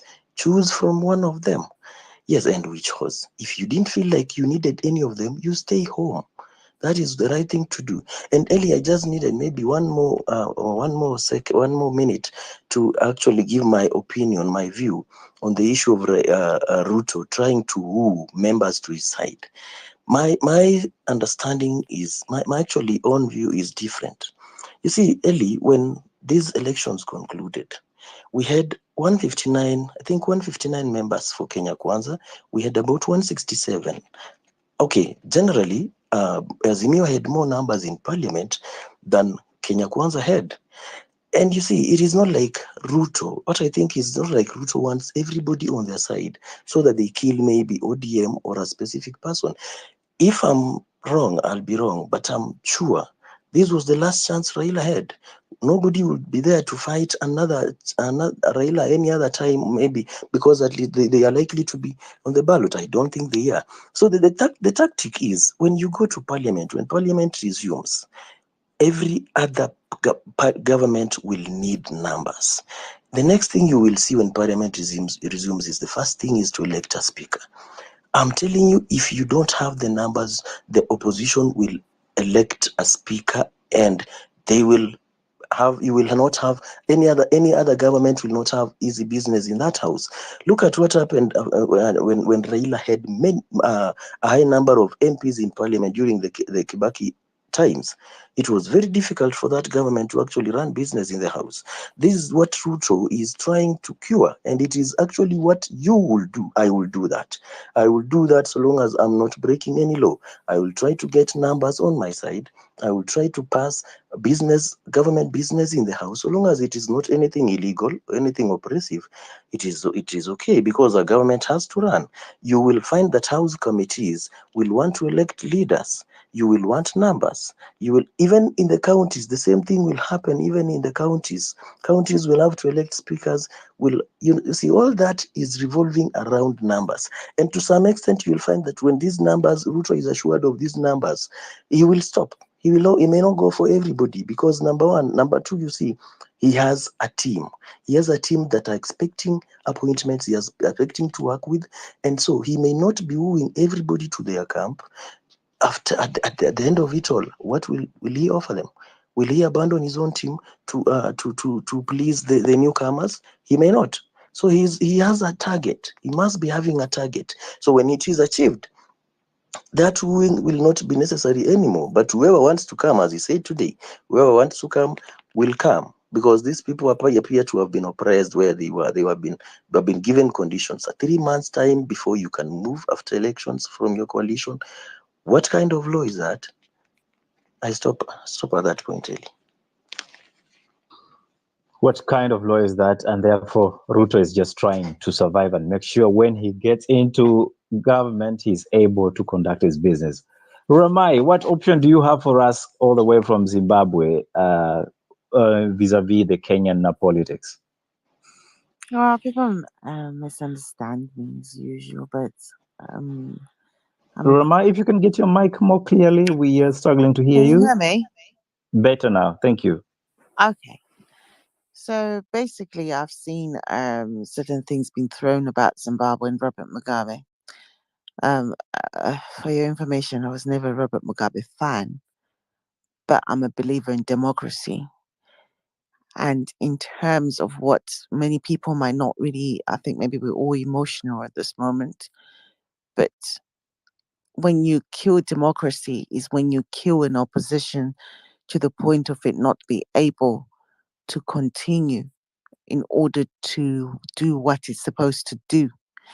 So what we've had here is basically democracy has been murdered in terms of how is the opposition going to be able to control in order to control or to keep check of the Ruto government, right? This is where people need to question in terms of if you do not have renewalship, and I always say this to Zimbabwean people, right? If you do not have renewalship within your opposition leaders, and you keep on saying this person will take an aim and aim and aim and aim, it kills leadership. It kills new development of leaders, right? We've basically reached a form of ceiling in terms of how many leaders who would have come about in the last 25 years or in the last opposition leaders who thought they could make, who've been ignored in order to fit a narrative.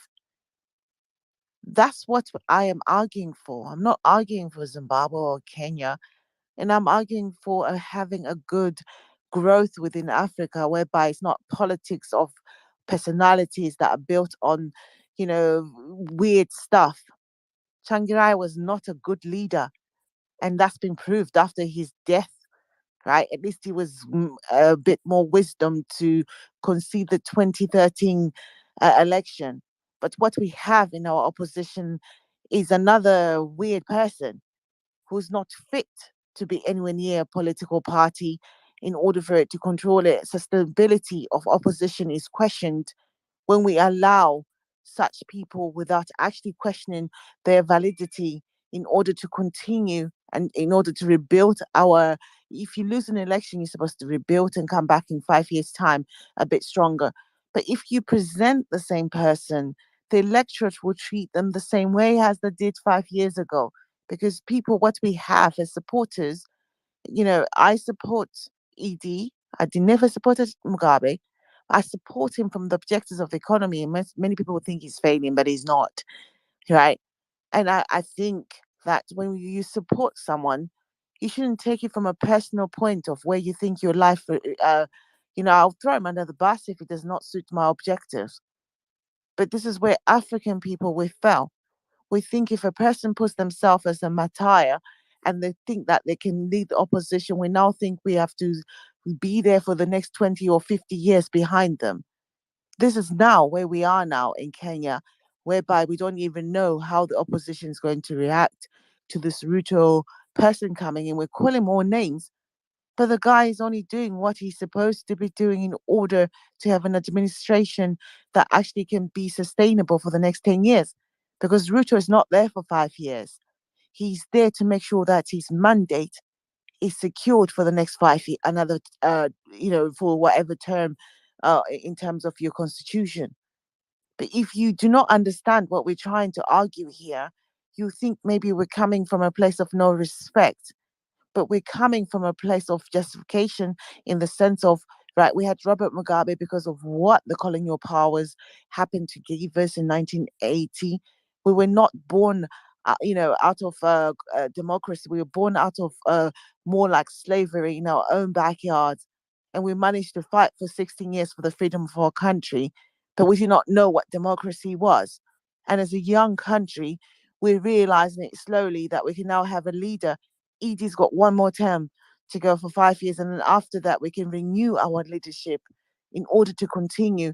But we can't really have, people criticizing us for things that were nothing to do with us, right? Robert Mugabe wanted a one-party state, something I don't agree with. Do I respect the man? No, of course not, because his managed to put my country backwards in terms of his own temperament about how he thought the country belonged to him, not the majority of the country. But we can't really sit here and start judging us by the terms of what Odinga did to our opposition, whereby now our opposition is dead in the sense of that it only exists in angry young people who were killed in 2018 because of of what Odinga has put into the opposition leaders, that they have to kill people in order to gain relevance in our political parties. I don't want any death in my country, and I'm glad to see the back of Odinga. And that's nothing to do with me hating Kenya. That's something to do with me, with the impact it's had on people who did not need to die, who died in my country. And I'm actually blamed for that by some people. But that's a different story. But I just think Kenya's got a fresh start, and it should make sure they know what Ruto stands for, and democracy should prevail. Thank you. Ramai, one question for you. In your opinion, Ruto is democracy or is the face of democracy with the kind of politics he's doing? The way he won it was democratically. He made his argument, he made his narrative, and that's what the people bought from him, was that he had a vision about that he was a hustler, and many people have resonated with him being a hustler. I don't resonate with that because I'm an educated person and believe in going to work and starting. Obviously, I did not grow up in the same levels as he did, but someone in Kenya felt like this is my dream, this is my path, and that could work. But for the next 5 years, he can't be a hustler. For the next 5 years, he has to be an industry builder. Those hustlers have to turn into businesses. They have to employ people. And that's the argument that he needs to give us in 5 years' time. I'm not one to criticize. Kenya is a different environment from Zimbabwe. And I feel that, yes, I'll follow the journey. In 5 years' time, I might be on the opposition with a leader who sees what Ruto is doing wrong and be able to champion a different narrative. But if there's no one there, I'll support him again. But then I always believe that a leader needs 10 years in order to actually make sense, whether they fail or not. But if you have an interrupted 5 years and another 5 years, you end up not going anywhere. We've seen that in the UK so far. We've had 6 leaders, God knows how long. The economy is stagnant. We've got a new leader in this country today. No one is happy. No one is happy at all. Even the person who got elected is not happy. So that just shows you that something has to give. So I hope for the Kenyan people, as long as they work together and not against each other, and if they see the direction that is taking something that can glorify Kenya in terms of Africa, that's what matters to me, not about personality whatsoever. But it matters to me that we all survive and we all live off, come off poverty. And, one day I'll come to Kenya. Thank you. And my niece is Kenyan, by the way. Thank you. Well, your niece better take cover from Kenyans on Twitter, because if they know you are the auntie, you might just want to, on a lighter note. Professor, I want to engage you, and I know time is really out of time. We are running out of time, but in my engagement with you, I would like you to respond to 2 questions that I would like to ask. Question number 1, Ms. Ruramai has mentioned about the issue to deal with having a system that is working. Do we have this system working by having leaders that have vision for the nation like we think we do? And if Ruto was that person, do we see ourselves saying we don't really need to have elections as a continent every 5 years, because elections 5 years is becoming the lifestyle? We live and dream of elections. Is it time we rethought that election thing, Professor? Oh, I lost you on the first one. It would have been great to start there. I mean, we need elections. I've heard people say that diapers and politicians share one thing in common. They all need to be changed, I would say, frequently. So do we need elections? Yes, we do, because elections, it is the way it is. That's how we give our mandate to people that would be leading us. Whether they lie to us to win our confidence is another thing. But I think it is important to have elections, and it is important that people work once they are elected in office so that they earn the right to be re-elected. I mean, you spoke to Kiplimo there. He's a member of the government back in my county of Nandi, and they've just been re-elected. I guess, a lot of that re-election was pegged on the deliverables from the first term. And that's what I expect of any official who gets into power. So yes, we do need elections. because that's how we renew contracts. That's how we evaluate the performance of the previous time period before we renew that contract going forward. Now, should it be 5 years? Should it be 4 years? Should it be 2 years? I think there are so many arguments out there. For example, that in Kenya today we have, giving somebody 6 ballots at the same time to go and cast in an election is overwhelming for a majority of the old literacy challenged people. Nevertheless, they are managing, but I think it will reach a point where we need to have a conversation about staggering these elections instead of having them all 6 at a go, whether we could have a clever way of staggering 3 and retaining the other 3. But that might be a conversation that would need to go into the constitutional engineering part of it.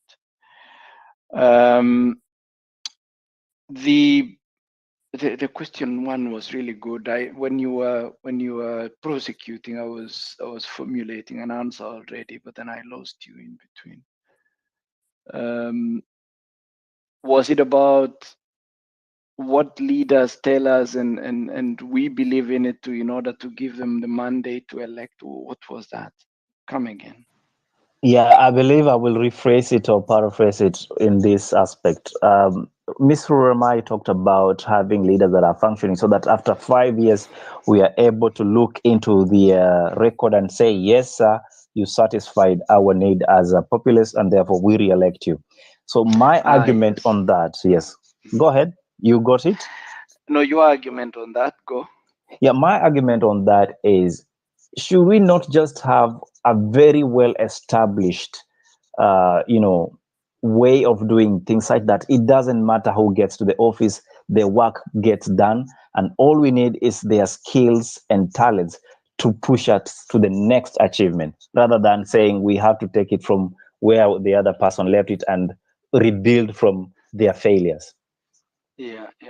I think it's really going down to the mechanics, and I'm not a student of government, but one of the things that we need to think about is how to delink the civil service from the executive arm of government.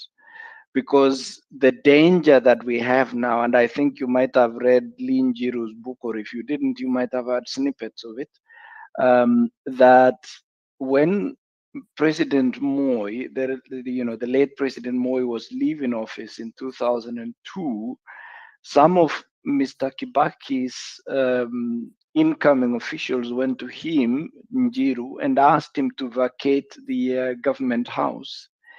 And they gave him an ultimatum of 2 days to do that.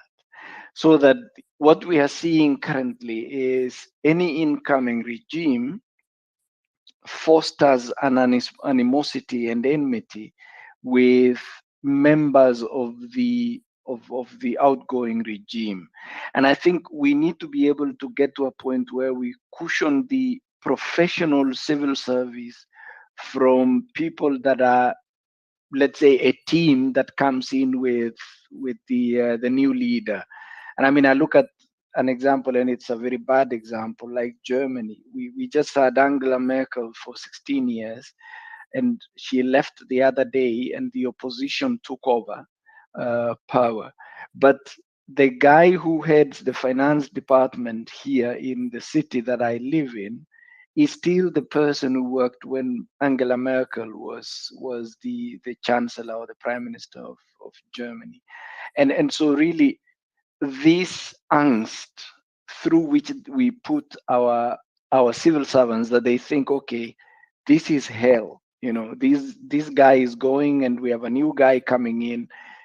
I think we need to define a cadre, and it is probably there. I don't know if Kiblimo had time, he would probably explain to us that there is actually a cadre in the civil service that is cushioned against the vagaries of regime change and handover and stuff like this. But we need to limit the effects of regime change to only the top echelons of government, which probably have an impact on very little to do with certain fundamental principles of governance, but then the rest of the government really remains intact. I mean, I heard Frau Ruramai say that the UK economy is stagnating. I don't think it would be as impacted as one in Kenya because, in the UK, the civil service, I suppose, is fairly cushioned against the upheavals in the House of Commons or House of Lords. And I think that's where we need to go. Now, going back a little on that so that I wrap it up, I think it forms a very interesting thesis on what Kenyans really do with elections. And I'll give you an example of my own county of Nandi. Limo bears me witness. In 2007, Nandi County voted for Raila Odinga to the last man. You will excuse me if I tell you the truth. They didn't vote for Raila Odinga. They voted against Kibaki in 2007. In 2013, Nandi County voted for William Ruto and Uhuru Kenyatta. You will forgive me if I tell you the truth. They actually voted against Raila Odinga. They did the same in 2017. They have just done the same in 2022. In other words, every single election in Kenya is hardly about the love for somebody. It is probably predicated upon the hate and protest against a hate figure. Central Kenya probably voted not for William Ruto as much as they did against Uhuru Kenyatta. And until we really get to a point where the voter turns the philosophy of that decision to, am I voting against Uhuru Kenyatta or am I voting for what I need from that government? And that would change the whole contest of an election and somebody selling a manifesto and you buying it and you thinking this is the guy I want, rather than you thinking I want this guy because he is the kibokoyao of the other guy that I don't want. I just want to throw that out there. Thank you. Thank you so much. I see hands coming up. I see requests for microphones. Unfortunately, I can't continue giving microphones because we're really out of time. And I do understand the need to continue the conversation. But hey, guess what? We have another space on Thursday, rather on Friday.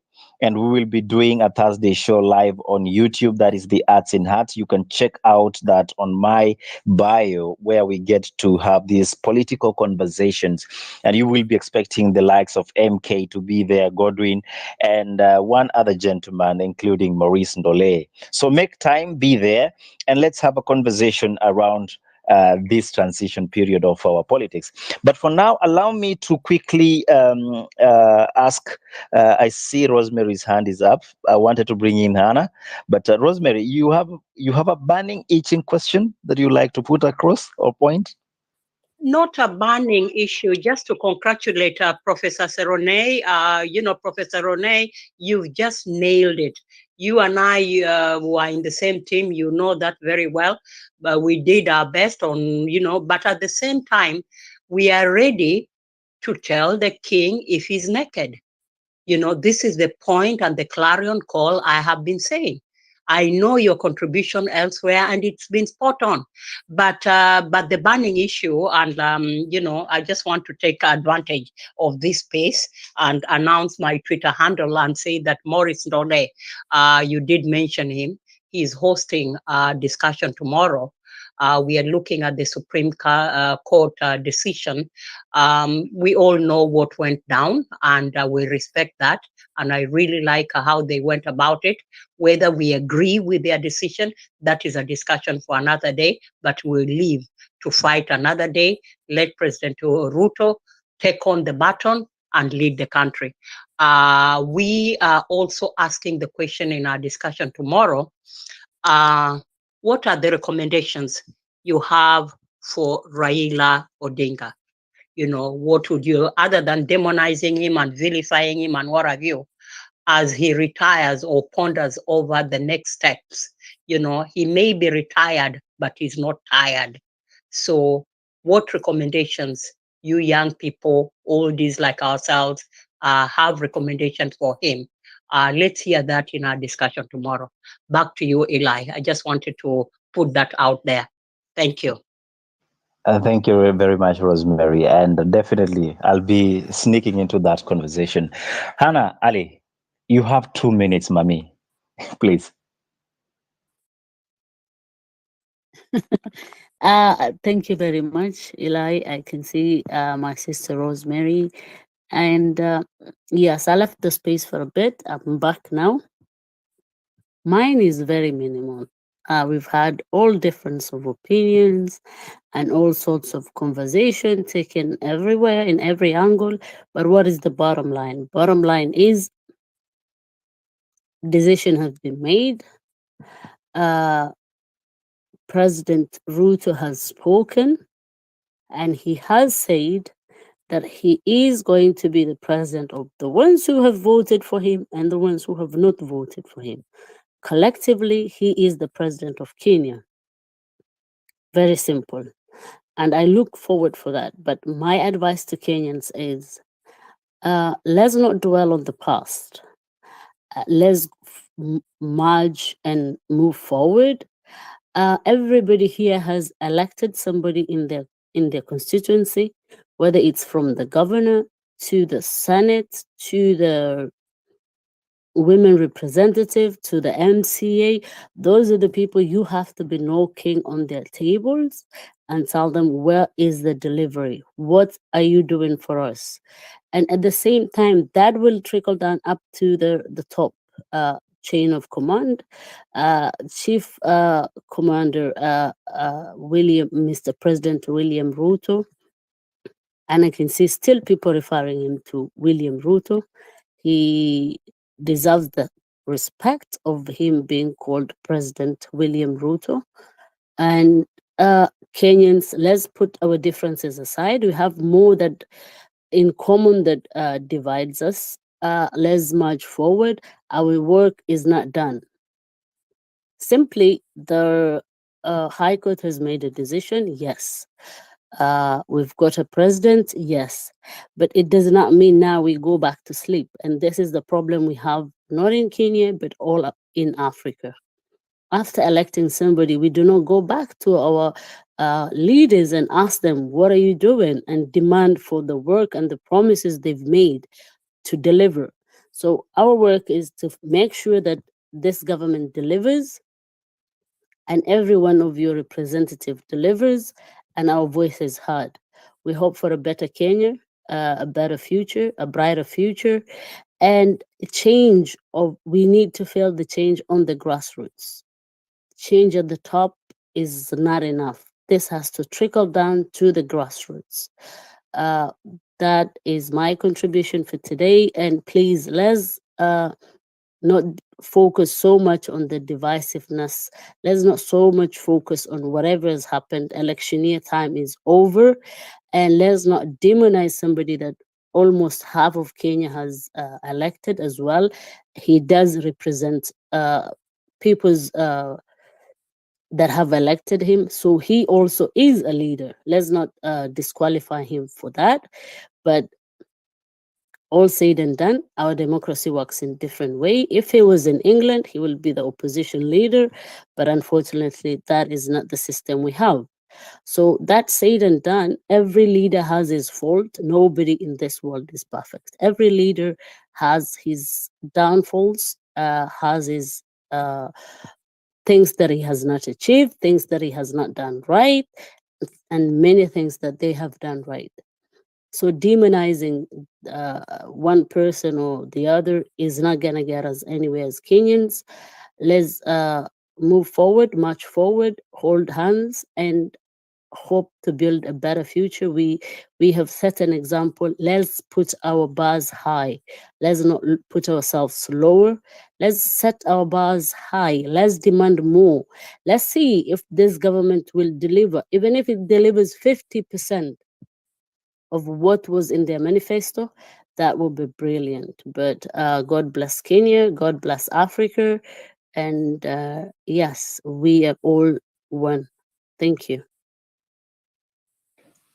Thank you so much, Hannah, for leading and being able to come in even at a later stage. I know we experienced a few problems here and there to have you in.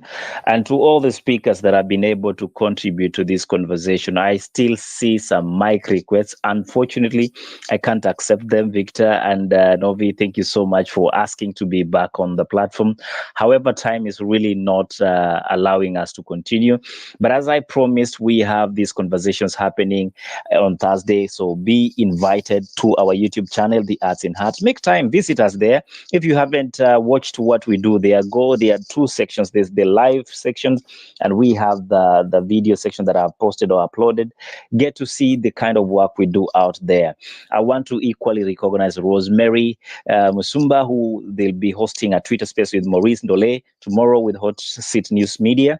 So make time to go to their channel and see what they are doing there, because these conversations are about the narratives and the kind of leadership we expect from our politicians, but equally from those that we give the charge to take care of our issues in terms of, that vote that we hand over. So make time to be on their space.